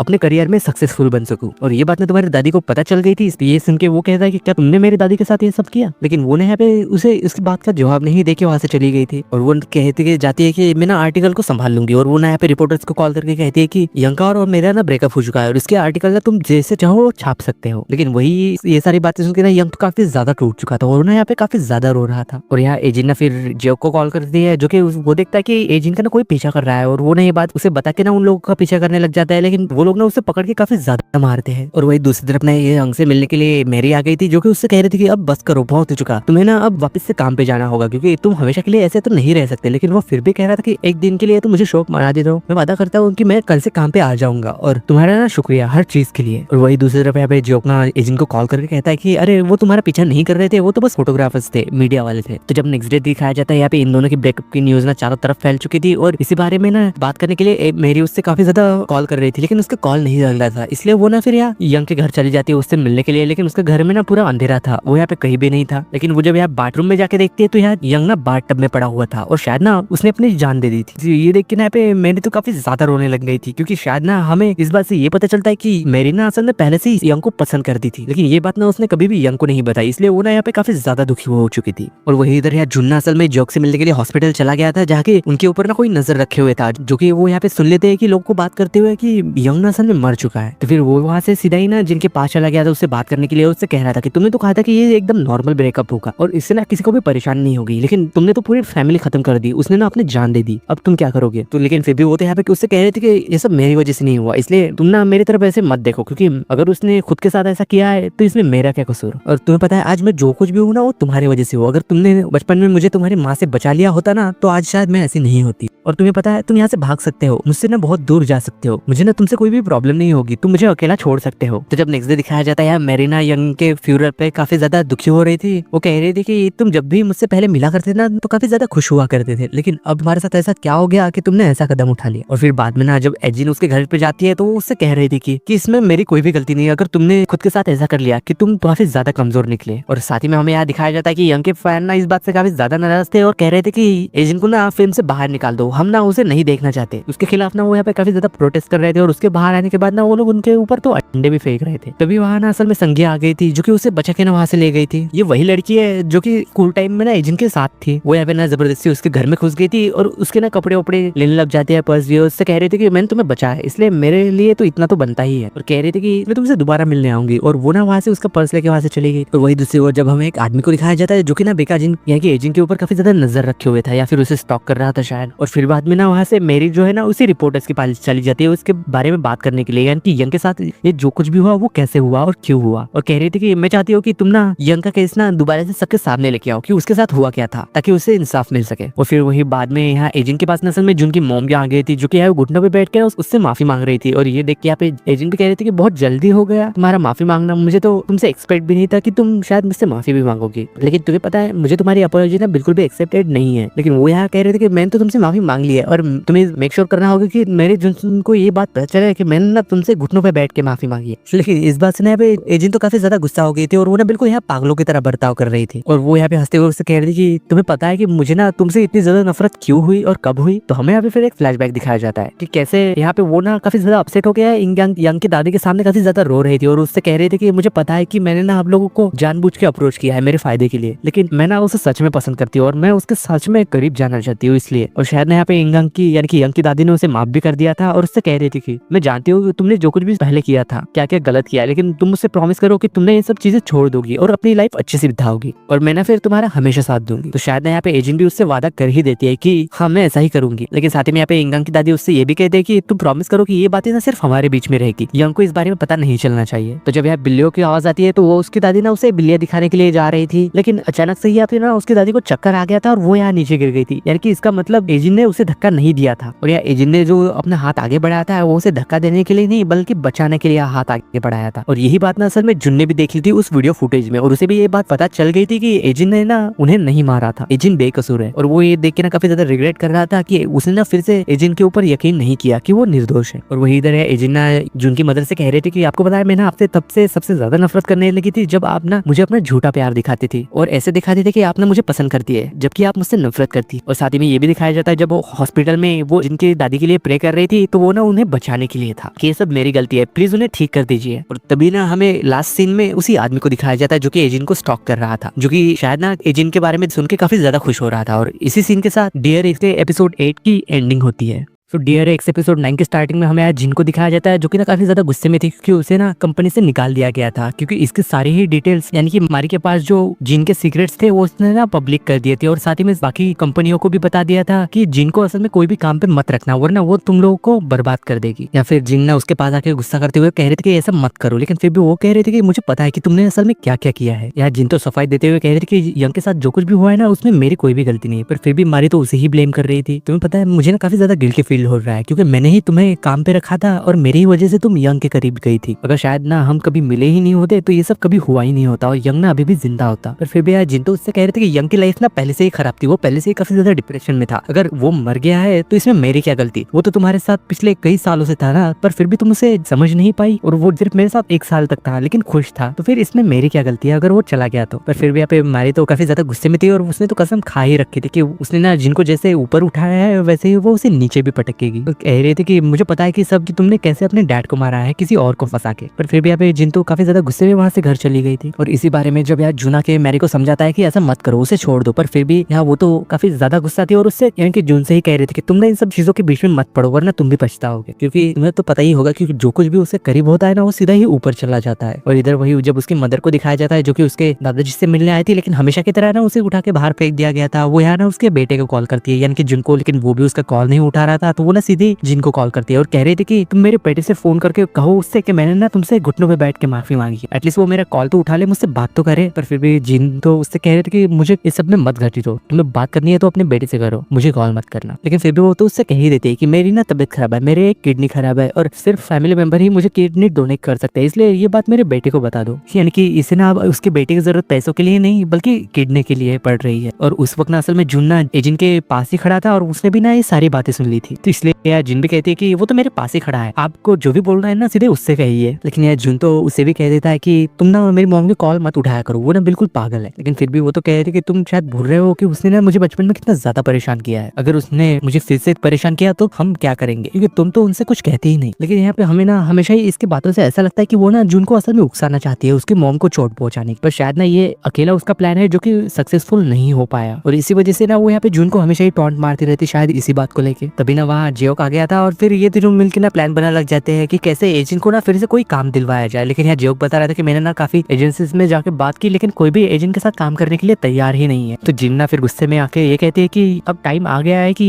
या तो मैं रहूंगी या फिर मैरी, क्योंकि हम दोनों में से एक को मरना ही होगा तभी चीजें आगे बढ़ पाएगी। वही फिर बाद में ना यहाँ पे जून अकेला लेटा हुआ शायद कुछ सोच रहा था और वही अगले दिन ना वो जाके उसके मोम से हॉस्पिटल में मिलता है कि वो ना असल में उसके मोम को किडनी देने के लिए तैयार हो गया है, लेकिन उसके यहाँ एक शर्त है कि मैं आपके ना सभी कर्जे भी चुका दूंगा, लेकिन उसके बजाय ना आपको एजेंट से दूर रहना होगा और साथ ही में दादाजी से, हम सबसे ना आपको दूर रहना होगा। तो शायद ना यहाँ पे उसकी मॉम इस बात के लिए मान ही चुकी थी। लेकिन वही दूसरी ओर मैरी के ना ऑफिस में असल में रेड पड़ चुकी थी क्योंकि किसी ने ना उसकी कंप्लेंट कर दी थी कि मैरी ना असल में दूसरों के सीक्रेट यानी कि फाइल बना के छुपा के रखती है ताकि वो ना बाद में उन्हें ब्लैकमेल कर सके। और यही न्यूज ना चारों तरफ फैल चुकी थी जो कि असल में एजेंट का ही किया कराया था और वो ना इस बात से काफी ज्यादा खुश लग रही थी। और वही यार जून ना उसके मैनेजर से कह रहा था कि कुछ दिनों तक मैं दादाजी से मिलने नहीं आ पाऊंगा क्योंकि मैं ना अपनी मॉम को किडनी डोनेट करने जा रहा हूँ, इसलिए मैं नहीं आ पाऊंगा। और वही उसकी ये बातें ना रीना ने भी सुन ली थी जो कि ये सुन के ना काफी ज्यादा शॉक थी और उससे पूछ रहे थे कि ये तुम क्या कर रहे हो, पागल हो गया हो गया, कैसे किडनी कौन डोनेट करता है और तुम डोनेट भी उसे कर रहे हो जिसे कि तुम बिल्कुल भी पसंद नहीं करते। और वो ना गुस्सा होकर वहां से चली गई थी। फिर जब नेक्स्ट डे हॉस्पिटल में दिखाया जाता है या उसका ऑपरेशन होने वाला था, लेकिन वो ना पहले जिन को कॉल करके ये सारी बातें बता देता है। जिन भी उससे कह रहे थे कि ये सब करने की जरूरत क्या है, तुम तो उन्हें पसंद भी नहीं करते ना, तुम मरते हैं तो मरने दो उन्हें। लेकिन फिर भी वो तो कह रहा था कि वो मेरी माँ है इसलिए मैं ऐसा नहीं कर सकता और तुम टेंशन मत लो, जल्दी ही मेरे सर्जरी होने के बाद ना मैं तुमसे मिलने आऊंगा। और फिर बाद में ना उसे ऑपरेशन के लिए ले जाया जाता है और तभी एजेंट को ना एक एजेंसी का कॉल आता है जो कि उससे कह रहे थे कि हम ना आपके साथ काम करने के लिए तैयार है और साथ ही में हम आपके पास्ट के चीजों को भी ना संभाल लेंगे लीगल तरीके से और आपका नाम क्लीन कर देंगे। और फिर बाद में जब है उसी लड़की को दिखाया जाता है सोंगी को, जो कि आजकल ना असल में एजेंट के साथ ही रुक रही थी और सारी ही जिन की चीजें भी यूज कर रही थी। और यहाँ एजेंट ना उससे गुस्सा थी कि वो यहाँ क्यों है और उसे धमकी भी देती है कि जाओ यहाँ से वरना मैं पुलिस को मैं कंप्लेंट कर दूं। पर यहाँ पे ये असल में रह क्यों रही है, क्या इसके पास भी एजेंट का कोई सीक्रेट है जैसे कि वो एजेंट को ब्लैकमेल कर रही है। फिर उसके जाने के बाद ना वो उसके घर में इधर उधर टहल रहे थे और उसे ना एक काफी महंगा पर्स दिखाई देता है जो कि वो ना ले लेती है और काफी ज्यादा खुश भी लग रही थी। लेकिन वही इधर जब जियोक को दिखाया जाता है उसके ना कुछ गुंडे पीछा कर रहे थे और ये बात ना असल में उसे भी पता थी और वो ना काम पे आके उसके बॉस को बता देता है कि जो मेरे पीछा कर रहे थे क्या आपने उनके बारे में कुछ पता लगाया कि उनके नंबर प्लेट से। लेकिन उसका बॉस बता रहा था कि उनके नंबर प्लेट्स ना असल में फेक है और तुम्हें शायद ये बात एजेंट को भी बता देनी चाहिए कि उसका ना कोई पीछा कर रहा है। लेकिन फिर भी वो तो यहाँ कह रहा था कि अरे उससे इस चीज के लिए परेशान क्यों करता है, मैं खुद संभाल लूंगा उन्हें। लेकिन वही इधर जब उसे गुंडे को दिखाया जाता है यानी कि उन गुंडे के बॉस को, वो शायद ना यहाँ पे उन लोगों की बातें सुन रहा था जो कि एजेंसी ना काफी ज्यादा ऑब्सेस्ड हुआ पड़ा है और यहाँ ना ये असल में काफी बड़ा बिजनेसमैन था। फिर बाद में यहाँ जियोक ना उसे लेके एजेंसी जा रहा था और उससे कह रहा था कि तुम्हें किसी भी चीज की जरूरत पड़े ना तो मुझे बता देना क्योंकि अब से ना मैं तुम्हारा ड्राइवर, बॉडीगार्ड और असिस्टेंट भी, इसलिए कोई भी मदद चाहिए हो तो मुझसे कहना। फिर बाद में जब वो एजेंसी पहुंच गए थे तो उसे ना उसके सभी काम समझा दिया गया था और साथ ही में उसे काम भी दे दिया गया था और इसकी मदद ना असल में युग ने ही की थी यानी कि उसी आदमी ने जो कि इसके स्टॉक कर रहा था। लेकिन साथ ही में वो हैरान भी थी कि असल में वो आदमी मेरी इतनी मदद क्यों कर रहा है और वो है कौन। और वो ना उसके बारे में काफी ज्यादा क्यूरियस थी तो उससे ना मिलने चली गई थी। फिर वो यहाँ पे आके देखती है कि ये तो असल में एक बिजनेसमैन है जो कि यहाँ पे सबके सामने खड़े होकर स्पीच दे रहा था। तो यहाँ सेमिनार खत्म होने के बाद ना वो उससे जाके मिलती है और कह रही है कि तुम मेरी हेल्प क्यों कर रहे हो। तो वो ना उसे अपने बारे में बताता है कि मैंने एक बहुत बड़ी कंपनी का सीईओ हूँ और जो कुछ भी लोग अपनी लाइफ में काफी कुछ सह चुके हैं और अपनी लाइफ में सक्सेसफुल होना चाहती है, मैं ना उन लोगों की मदद करता हूँ और उनमें से एक ना तुम हो, इसलिए मैं तुमसे हरी हेल्प करना चाहता हूँ। और असल में मारी को भी जेल ना इसने नहीं भिजवा था, ना कि एजेंट ने। और इधर जब जून को दिखाया जाता है उसके साथ सर्जरी अच्छे से हो गई थी और यहाँ ना उसे जियोक कॉल करके बोलता है कि तुम्हारी सर्जरी अच्छी से हो गई हो, फिर आके ना मैं तुमसे मिलूंगा क्योंकि मैं ना तुमसे कुछ बात करना चाहता हूँ, वो भी काफी ज्यादा इंपॉर्टेंट। और वही इधर यार उसी बिजनेसमैन ने यानी कि युग ने ना एजेंट की काफी सारी पास्ट वाली फाइल चेक की थी यानी कि उसके बारे में पता लगाया था कि उसके साथ कौन है कौन नहीं। तो उनके साथ ना हमेशा ये जून और जियोक का नाम आया था सामने। तो यहाँ सोचता है कि उसे ना यानी कि जून को अकेला छोड़ दिया जाए क्योंकि वो उसकी अभी सर्जरी हुई है। लेकिन ये लड़का हमेशा ही ना जिनके आसपास मंडराता रहता है, हमें इसे ठिकाना लगाना होगा यानी कि इसे मार दिया जाए। तो उसका असिस्टेंट कह रहा था कि इसे कैसे मारे, वो कह रहा था कि इसे ना जला के मार दो क्योंकि आजकल ना ठंड बहुत ज्यादा बढ़ गई है। और वही इधर जब मैरी को दिखाया जाता है उसकी ना असिस्टेंट उससे मिलने आई थी और कह रही थी कि आपको ना कोई जबरदस्ती जेल में डाले हुए है, हालांकि ये तो नहीं पता ये कौन कर रहा है। या मैरी तो कह रही थी कि हो सकता है कि ये जरूर जिन होगी, वही मुझसे बदला लेना चाहती है और उसी ने ये सब किया होगा। तो फिर बाद में ना यहाँ मैरी की असिस्टेंट आके जून के पैरों में गिर गई थी, उससे काफी ज्यादा माफी मांग रही थी और कह रही थी कि हमें माफ कर दो, हम ना अपने सारे ही केसेस वापस ले लेंगे और तुम्हें वापस से काम भी दे देंगे, लेकिन प्लीज मैरी को छोड़ दो, उसने कुछ भी गलत नहीं किया है। पर फिर भी यहाँ पे जिन तो कह रहे थे कि मैरी के सामने मैं भी ना बिल्कुल ऐसे ही गिड़गिड़ाई थी, पर पता है उसने मुझसे क्या कहा था कि छत से ना कूद जाओ। अब बताओ कि मैं तुम्हारी हेल्प क्यों करूँ, तुम्हें जो करना है करो, मेरे पास मत आना। पर वो सीधे ही जाके ना फिर युग के पास अपना काम वाला कॉन्ट्रैक्ट साइन कर देती है यानी कि आज से ना वो उनके साथ काम करेगी। और फिर इधर जब जियोक को दिखाया जाता है जहाँ की जून ना उससे मिलने आया था और वो उसे अपनी चोट दिखा रहा था, कह रहा था कि आजकल ना एजेंट का पीछा कुछ गुंडे कर रहे हैं और उन्होंने मुझे भी पकड़ के मारा था, हो सकता है कि वो हमें टारगेट कर रहे हो। और वही इधर यार जिन्ना समय युग से मिलने आई थी जो कि उससे कह रहा था कि अगर तुम्हें कोई परेशान करता होगा ना तो मुझे बता दो, मैं ना उसे ठिकाने लगा दूंगा। तुम मुझ पे भरोसा कर सकती हो, क्योंकि आज से ना हम साथ में काम करने वाले हैं। तो जिन तो सीधे ही कहती है कि क्या तुम कहीं मुझे पसंद नहीं करते ना? तो वो भी कह रहे थे कि अरे नहीं, ऐसी कोई बात नहीं है, वो असल में तुम्हारी किस्मत खराब है ना, इसलिए पता है मैं तुम्हारी मदद करना चाहता हूँ ताकि तुम ना थोड़ी अपनी लाइफ में खुशी से रह सको। तुम तो बस अपना काम करो और एक बहुत बड़ी स्टार बनो, इंटरनेशनल स्टार। और हाँ, फिर ना तुम्हें मुझसे शादी भी करनी होगी, तुम्हें ना इससे काफी ज्यादा फायदा होगा। तो शायद ना ये सारी बातें सुन के एजेंट के भी दिमाग में ना शायद कोई प्लान चल रहा था, जो कि उसके बातें सुन के ना मुस्कुराने लग गए थे। और वही इधर जून और जियोक ना साथ में बातें ही कर रहे थे कि तभी यार युग का एक आदमी आके ना उस स्टोर में ना बहुत बड़ा ब्लास्ट करवा देता है इन दोनों को मारने के लिए। तो क्या इस ब्लास्ट में ये दोनों मर चुके हैं या फिर जिंदा है? और ये ब्लास्ट ना असल में इस युग ने ही करवाया था ताकि ये दोनों ना जिन से दूर रह सके। लेकिन आगे क्या हुआ ये तो हमें एपिसोड 10 में ही पता चलेगा, क्योंकि इसी सीन के साथ एपिसोड 9 की एंडिंग होती है। सो डियर एक्स, एपिसोड 10 की स्टार्टिंग में यहाँ युग ना जियोन को शादी के लिए प्रपोज कर रहा था, यानी कि उसे मनाने की कोशिश कर रहा था। बदले में ना यहाँ पे वो उसके पास के जितने भी बुरी चीजें हैं ना उन सबको वो क्लियर कर देगा, यानी कि मिटा देगा। तो शायद ना इस बात के लिए जिन भी राजी हो गई थी, यहाँ तक कि उसने तो उसके लिए रिंग भी लाई थी जो कि उन्होंने उसे पहना भी देता है। और वही इधर यहाँ बहुत बड़ा धमाका होने के बाद भी ना असल में ये दोनों जिंदा बच गए थे। लेकिन जैसे तैसे वो यहाँ से बच के बाहर निकलते हैं, लेकिन इस हालत में भी ना वो यहाँ जिन को कॉल करके, लेकिन वो कहाँ फोन उठाने वाली थी क्योंकि वो तो अपनी ही शादी में बिजी थी ना शायद। और फिर बाद में यहाँ उसे ना उसके सेक्रेटरी का कॉल आता है जो कि उसे बता रहा था कि तुम्हारे दादाजी की ना तबियत काफी ज्यादा खराब है, इसलिए जल्दी आओ। तो वो ना जब वहाँ भागा जाता है तो उसे जाके पता चलता है कि उसके दादाजी तो अब नहीं रहे, यानी कि वो मर चुके हैं। फिर कुछ दिनों बाद जब यहाँ उसके दादाजी का फ्यूनरल हो रहा था तो उसके फ्यूनरल में ना इसकी मॉम काफी स्टाइलिश कपड़े पहन के आ गई थी और वो ना काफी ज्यादा यहाँ पे अजीब हरकतें कर रही थी, जिसे ना यहाँ पे सब लोग नोटिस कर रहे थे। और साथ ही में इस बात का यहाँ जून को भी बुरा लग रहा था क्योंकि उसकी मॉम तो यहाँ उसके दादाजी के जाने की वजह से खुशी है ना। फिर कुछ देर बाद ना जियो उसके पास आ जाता है और उसे बता रहा था कि एजेंट का ना पता चल चुका है, लेकिन वो ना हमसे मिलना नहीं चाहती। पता नहीं आखिरकार उसे हो क्या गया है और इतने दिन से वो हमें कांटेक्ट क्यों नहीं किया। लेकिन वही दूसरी ओर जब यहाँ सियोंगो को दिखाया जाता है, असल में इस लड़के ने ना एजेंट के घर से काफी सारी चीजें चुरा ली थी, काफी कीमती, और वो ना यहाँ पे एक शॉप में उसे बेचने भी जाती है। यहाँ वो चीजें ना इतनी ज्यादा कीमती थी तो यहाँ शॉप वालों को ना उसके ऊपर शक हो रहा था, इसलिए ना वो यहाँ पुलिस को बुलवा देते हैं क्योंकि वो सारी चीजें ना काफी ज्यादा महंगी और ब्रांडेड थी। और बाद में ना इसे वहां से पकड़ के पुलिस लेके चली गई थी। लेकिन जब यहाँ पुलिस स्टेशन में उसे लाया गया था ना तो एजेंट का ना वहाँ कॉल आ जाता है जो कि उन्हें बता रहे थे कि ये सारी चीजें ना असल में मैंने ही उसे दी थी, इसलिए आप उसे छोड़ दीजिए, इसमें उसकी कोई भी गलती नहीं है। तो इस बात से ना वो तो काफी ज्यादा खुश होकर ना वहां से जाने लगती। पर इस चीज को लेकर ना यहाँ पे एजेंट तो काफी ज्यादा गुस्सा थी। लेकिन वो जब लड़की वहाँ घर आती है तो उससे कह रही थी कि ये सारी चीजें तो मैं तुम्हारे लिए ही कर रही थी क्योंकि तुम तो अब जॉबलेस हो ना और तुम्हारे पास पैसे भी नहीं है, ये चीजें कम से कम बेच के हमारे पास कुछ पैसे तो आएंगे। लेकिन वही इधर है जून की मॉम तो खुशी के मारे ना काफी ज्यादा हंगामा क्रिएट कर रही थी और काफी ज्यादा ड्रिंक भी कर रही थी। और वो यहाँ पे ना एक लॉयर से पूछ भी रही थी कि मुझे ना प्रॉपर्टीज में कितना हिस्सा मिलने वाला है। लेकिन वो जब यहाँ पे उसे बताता है तो वो ना शॉक हो गई थी क्योंकि तुम्हें तो कुछ नहीं मिलने वाला, सारी चीजें ना तुम्हारे बेटे को मिल जाएगी क्योंकि आपके हस्बैंड के साथ ना आपका कोई रिलेशन ही नहीं था। और तो और जून का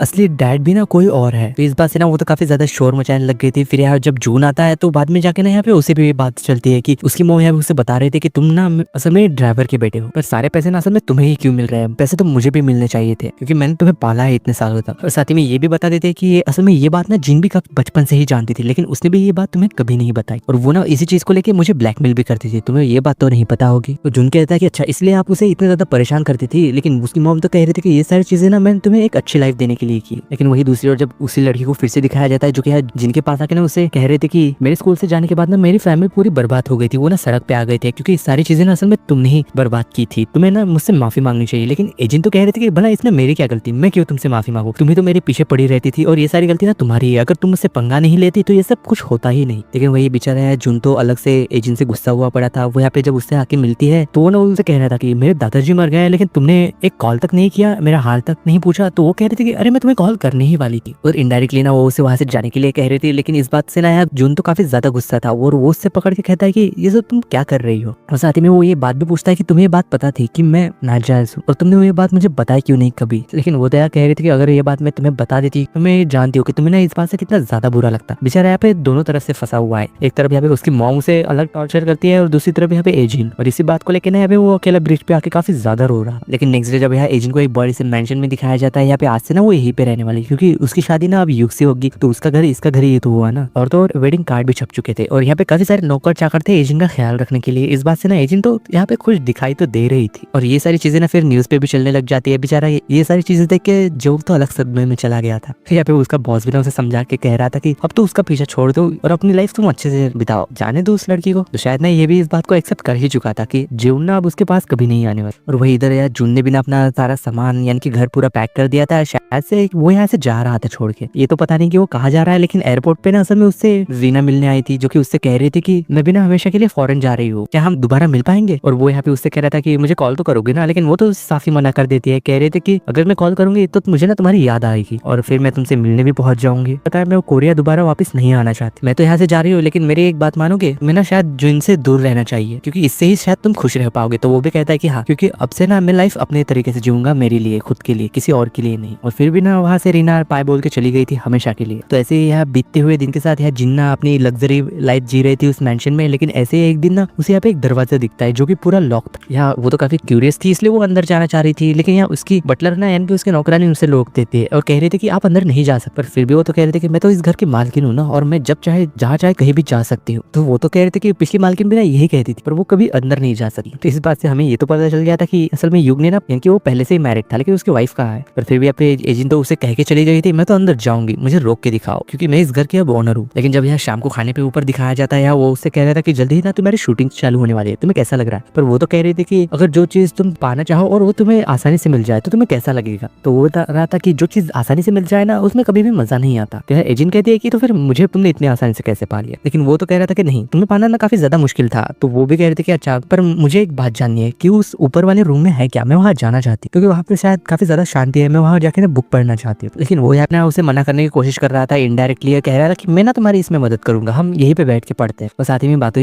में उससे कह रहा था कि क्या तुम मेरे प्रीवियस वाइफ के बारे में जानना चाहते हो। तुम्हें पता है मैंने ना उससे शादी की, उसे सब कुछ दिया, पर फिर भी ना वो मुझे काफी ज्यादा परेशान किया करती थी, और फिर में ना मैंने उसके डाइवोर्स भी बाद में वो ना असल में पागल भी हो गई। लेकिन वही जब यहाँ नेक्स्ट डे शूटिंग पे दिखाया जाता है, एजेंट शूटिंग खत्म होने के बाद जब यहाँ कुछ लड़कियों की बात सुनती है कि वो लड़कियां कह रही थी कि एजेंट तो पहले पूरी बर्बाद हो चुकी थी, लेकिन युग ने ना असल में उसे बचा लिया, उससे शादी कर दी। लेकिन ये बात सुन के ना एजेंट तो गुस्सा हो गई थी। और वही दूसरी ओर जब जून को दिखाया जाता है, जो कि उसके दादाजी की ग्रेव पे आया हुआ था, कह रहा था कि आपने मुझे नाजायज होते हुए पाला और मैं ना ये सारी चीजें छोड़ के जा रहा हूँ, क्योंकि ये सब मैं डिजर्व नहीं करता और ना ही ये कभी मेरा था। लेकिन वही दूसरी ओर यहाँ पे असल में युग ना जिनकी तो काफी ज्यादा केयर करने लग गया था, और शायद ना इस बात से वो भी खुश लग रही थी। पर उसे ना वहाँ पे एक क्लॉक दिखाई देती है जो कि बंद पड़ी हुई। तो उसे देख के ना उसे तो उसके डैड की याद आने लग गई थी, कैसे उसके डैड ने उसे मारते थे, और असल में इसने भी ना फिर उसके डैड को खत्म कर दिया। और इसे लेके ना उसे काफी ज्यादा बुरे बुरे सपने भी आते हैं, और इस चीज को लेकर ना वो काफी ज्यादा परेशान भी रहने लग गई थी और काफी ज्यादा डर भी गई थी। और वही दूसरी ओर यहाँ ना जून ने जो को शराब पीने के लिए बुलाया था, क्योंकि वो अकेला नहीं पी पा रहा था। तो यहाँ वो भी कह रहा था कि क्या तुम्हारी खुद की लाइफ नहीं है क्या, तुम सिर्फ दूसरों के लिए क्यों परेशान होते रहते हो। तो वो भी कह रहा था कि मुझसे ना एक गलती हुई है, मेरी वजह से ना मेरे डैड की मौत हुई है, इसलिए शायद ना मैं नॉर्मल लाइफ कभी जी नहीं पाऊंगा, इसलिए ना शायद मैं दूसरों के काम आने की कोशिश करता हूँ। लेकिन जून भी कह रहा था कि अरे छोड़ो इन सब चीजों को, जाओ भूल जाओ सारी चीजें और खुद के लिए अपनी लाइफ जियो। तो वो भी कह रहा था कि हाँ ठीक है, मैं ये देख लूंगा, चलो चेस करते हैं। लेकिन वही जब कुछ दिनों बाद यहाँ पे उसे फिर से दिखाया जाता है, जो कि ना उसके मॉम के घर में रह रहा था, शायद ना इन दोनों का रिश्ता वो सुधारने की कोशिश कर रहा था, ऐसा तो हमें देख के लग रहा था। और वही दूसरी ओर जिन्ना शूटिंग में भी काफी ज्यादा बिजी हो चुकी थी, और वही इधर यहाँ जेओक ना अपना काम कर रहा था, यानी कि वो शायद ना जिनको चुपके से देख रहा था। तो ये बात ना असल में जून नोटिस करके ना उसे बुलाती है, उससे मिलती है। तो वो कह रहा था कि अरे मैंने तो हेलमेट पहना रखा था, तो फिर भी तुम मुझे पहचान गई। तो वो भी कह रही थी कि हाँ मैं कैसे भूल सकती हूँ। या वो उससे कह रहा था कि मैं तो बस तुम्हें देखने आया था कि तुम कैसा क्या कर रही हो। लेकिन वो ना उसे काफी ज्यादा प्यार से देख रही थी, तो ये देख के ना वो तो शर्माने लग गया था और उससे कह रहा था कि अरे ऐसे मत देखो, तुम्हारी शादी हो चुकी है, कहीं मुझसे प्यार तो नहीं करने लग गई ना। तो इसका मतलब कि यहाँ पे साफ साफ था, शायद ना यहाँ एजेंट को उससे कुछ काम निकलवाना था, इसलिए वो उसके साथ ऐसा बिहेव कर रही थी। और वो उससे कह ही देती है फिर कि मुझे ना तुम्हारी एक हेल्प चाहिए। ये देख के ना वो तो हंसने लग गया था, और वो फिर यहाँ पे उससे कहने लग गई थी कि मुझे ना युग की एक्स वाइफ के बारे में जानना है, वो उसका पता लगाओ कि वो है कहाँ और क्या किया उसने, और उसे डिवोर्स क्यों दिया उसने। ये सुन के ना वो भी शौक था और कह रहा था कि अरे वो शादीशुदा भी है, मुझे तो ये बात पता ही नहीं थी, और उसकी एक वाइफ भी है। और शायद ना यहाँ पे उन दोनों की बात असल में युग भी सुन रहा था। फिर बाद में फिर से जब यार जिन्ना घर वापस चली गई थी, तो यहाँ से नौकर आके ना उसे सूप देते हैं पीने के लिए, लेकिन वो तो यहाँ फेंक देती है और जाके ना सोफे पे लेट गई थी। फिर कुछ देर बाद ना उससे मिलने के लिए युग आता है, उसकी आंखें चेक करते हुए ना शायद वो उसे किस करने की कोशिश कर रहा था। लेकिन शायद इसे ये बात नहीं पता थी कि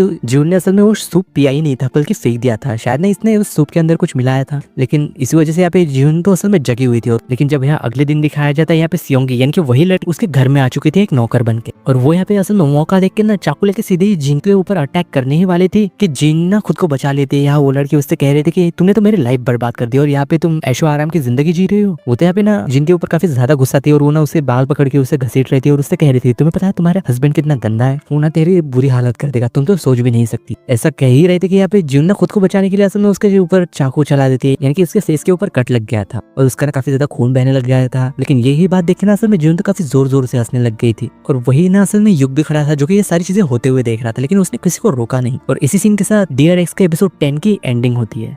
सो डियर एक्स एपिसोड 11 की स्टार्टिंग में यहाँ जिन ने ना उस लड़की को घायल कर दिया था और वो लड़की ना काफी जोर जोर से रो रही थी। तभी वहां ना फिर युग आके एजेंट को वहां से अंदर ले गया था उस लड़की को ना वही छोड़ के। फिर कुछ देर बाद ना जब यहाँ जिन को होश आता है तो यहाँ युग ने उसे कंफर्ट करने की कोशिश कर रहा था। और यही बात की सारी खबर ना असल में मीडिया में भी फैल चुकी थी। और यही न्यूज जब यहाँ जोक देखता है ना तो वो भी शॉक हो गया था कि एजेंट के ऊपर किसी ने हमला कर दिया था। और वही इधर उस रिपोर्टर को भी दिखाया जाता है जो कि जिनके बारे में ना असल में खुलासा करने वाला था लाइव टीवी पे। ये लोग ना यहाँ पे सब कुछ इसके बारे में टीवी पे दिखाने वाले थे। और वही इधर है जिनकी ना शूटिंग चालू होने वाली थी तो युग ने उसे कॉल करके कहता कि तुम्हें ना कुछ दिनों के लिए रेस्ट करने चाहिए, इस हालत में तुम शूटिंग नहीं कर सकती हो। साथ ही में बता रहा था कि मैं ना उस लड़की को पागल खाने भिजवा दिया है जो कि उसी का था। लेकिन वही इस बात की सारी डिटेल ना असल में जोक ने भी दिखा ली थी कि उस लड़की को कहाँ रखा है युग ने। तो इस बारे में जाके जब वो उसके बॉस को बताता है तो उसका बॉस भी बता रहा था कि हाँ इसी पागल खाने में ना असल में युग ने अपनी वाइफ को भी रखा था और बाद में ना वो गायब हो गई थी। शायद ना उसने उसे मरवा दिया होगा। और साथ में ना उसका बॉस उसे उसी हॉस्पिटल के सीसीटीवी फुटेज दिखाता है जहाँ की उसे ना उस युग का मैनेजर दिखाई देता है उस फुटेज में। ये देख के वो तो सीधे ही पहचान गया था ये तो वही आदमी है कि उस रात ना इसी आदमी ने उसे मारा था। और इस बात से उसे तो यकीन हो गया था कि युग के ही आदमियों ने ना उसके ऊपर हमला करवाया था इन्हें मारने की। लेकिन दूसरी ओर जब यहाँ जुन को दिखाया जाता है जो कि यहाँ पे उसके मॉम के साथ ही रह रहा था, शायद ना अब धीरे धीरे करके इनकी लाइफ पटरी पे आ रही थी। तो शायद ना ये सब दिखावा ही था क्योंकि उसके मॉम ना काफी ज्यादा लालची है। वो उससे कह रही थी कि मुझे ना इस घर में काफी अकेला अकेला फील होता है, क्या तुम मेरे साथ शॉपिंग करने के लिए चलोगे। और फिर ना जुन उसे शॉपिंग करवाने के लिए लाता है जहाँ की वो ना यहाँ पे काफी सारी शॉपिंग करती है महंगी वाली। और इस बात से ना वो यहाँ पे काफी ज्यादा खुश भी हो रही थी। कह रही थी कि तुम ना दुनिया के सबसे ज्यादा अच्छे बेटे हो। ये ना सच में काफी ज्यादा आलसी थी। वो तो इस वक्त भी ना उसके बेटे का फायदा उठा रही थी। तभी यहाँ उनके पास ना एक आदमी आता है जो कि यहाँ जून से कह रहा था कि अरे मैं आपको पहचानता हूँ, आप तो काफी ज्यादा पॉपुलर हो ना, आपने काफी ज्यादा नॉवेल लिखी है, क्या मैं आपसे कुछ देर बात कर सकता हूँ। तो वो फिर यहाँ पे उसे बताया था कि आपने जो बुक लिखी ना उसके बारे में मैंने पढ़ा था, उसमें आपने लिखा था कि एजेंट के ऊपर ना असल में हमला होगा। लेकिन ये बात आपको पहले से ही कैसे पता थी कि उसके ऊपर हमला होगा। और ऐसा ना सच में हुआ था। तो यही बात देख के ना असल में जून तो शॉक था क्योंकि उसे तो इस बारे में कुछ पता ही नहीं था। वो कह रहा था कि मैंने तो ये सब ऐसे ही लिख दिया था। इस सब कह के ना वो वहां से चला गया था और वो ना जोक को कॉल करके पूछता है इस बारे में। जोक ने उसे सारी चीजें बता देता है। इतने सारे आर्टिकल भी पब्लिश हो चुके हैं, तुम्हें जाके ना वो रीड करने चाहिए। और वही इधर यार जिनको जब दिखाया जाता है वो ना यहाँ पे धीरे धीरे ठीक हो गई थी। लेकिन साथ ही में ना उसके अंदर काफी ज्यादा डर बैठ गया था इस चीज का कि उसे ना कोई भी यहाँ मार सकता है। और तो यहाँ पे ना वहाँ के सर्वेंट को भी देख के डर रही थी कहीं यही उसके ऊपर हमला ना कर दे। यहाँ ना उसकी सेक्रेटरी आके जब उसे चाय देती है तो उसे पीने के बाद ना उसे तो यहाँ पे चक्कर आने से लग जाते हैं। इसलिए वो ना यहाँ जगह जाके बैठ गई थी और उसे ना यहाँ काफी ज्यादा डर लग रहा था कि उसे समझ ही नहीं आ रहा था कि उसने जब चाय पी उसके बाद वो यहाँ आई कैसे उसके रूम में। वो जो वहां से फिर से बाहर जाती है तो यहाँ पे सभी सामान ना बिखरा पड़ा था और सब लोग ना इसकी तरफ देख रहे थे। इसलिए वो ना वापस से अपने रूम में जा रही थी। जाके वो देखते हैं कि यहाँ पे वही सीक्रेट रूम खुला हुआ था उसका दरवाजा, इसलिए वो ना उसके अंदर चली गई थी। तभी ना फिर वहाँ पे उसके सर्वेंट आके उसे बता रहे थे कि ये सब ना आप ही ने किया है, क्या आपको याद नहीं। तो हमें यहाँ दिखाया जाता है कि वो चाय पीने के बाद ना यहाँ वो सभी सर्वेंट इसी के बारे में बात कर रहे थे। इस वजह से यहाँ पे जिन ने ना घुसने में आके यहाँ पे सभी चीजें तोड़ दी थी, सभी चीजें बिखरा दी थी इधर उधर और पागलों जैसी हरकतें कर रही थी। और वही गोश्त सिर्फ लेके ना वो जाके उसी सीक्रेट रूम का दरवाजा भी तोड़ दे के अंदर चली गई थी। तो यहाँ पे अंदर आके देखते हैं कि यहाँ युग की ना काफी सारी तस्वीरें थी उसकी एक्स वाइफ के साथ। तो फिर ना वो वहाँ से अपने रूम में चली गई थी और काफी ज्यादा ड्रिंक भी कर लेती है। यहाँ असल में जून ना उसे कॉल करने की कोशिश कर रहा था लेकिन वो यहाँ पे कहाँ उठाने वाली थी क्योंकि वो तो यहाँ पे काफी ज्यादा नशे में हो चुकी थी। तो फिर जब नेक्स्ट डे दिखाया जाता है यहाँ पे उसका शूट खत्म होने के बाद ना जो उससे मिलने आता है तो वो कह रहे थे कि तुम यहाँ क्यों आई हो, मैंने तुम्हें मना किया था मुझसे मिलने के लिए। तो वो खुद बता रहा था कि तुम्हें तो मुझे बताया था कि तुम्हें हेल्प चाहिए और तुमने ही मुझे कॉल करके बुलाया है। लेकिन यहाँ जिनको तो इस बारे में कुछ भी याद नहीं क्योंकि वो ना धीरे धीरे चीजें भूलती जा रही थी। तो ये वो ना फिर उसे ले जाके अकेले में बता रही थी कि आजकल ना मुझे युग से काफी ज्यादा डर लगने लगा है। वो शायद ना मेरे खाने या पीने में कुछ चीजें मिलाता है जिससे कि मैं ना बेहोश हो जाती हूँ और मुझे कुछ भी याद नहीं रहता। तो यहाँ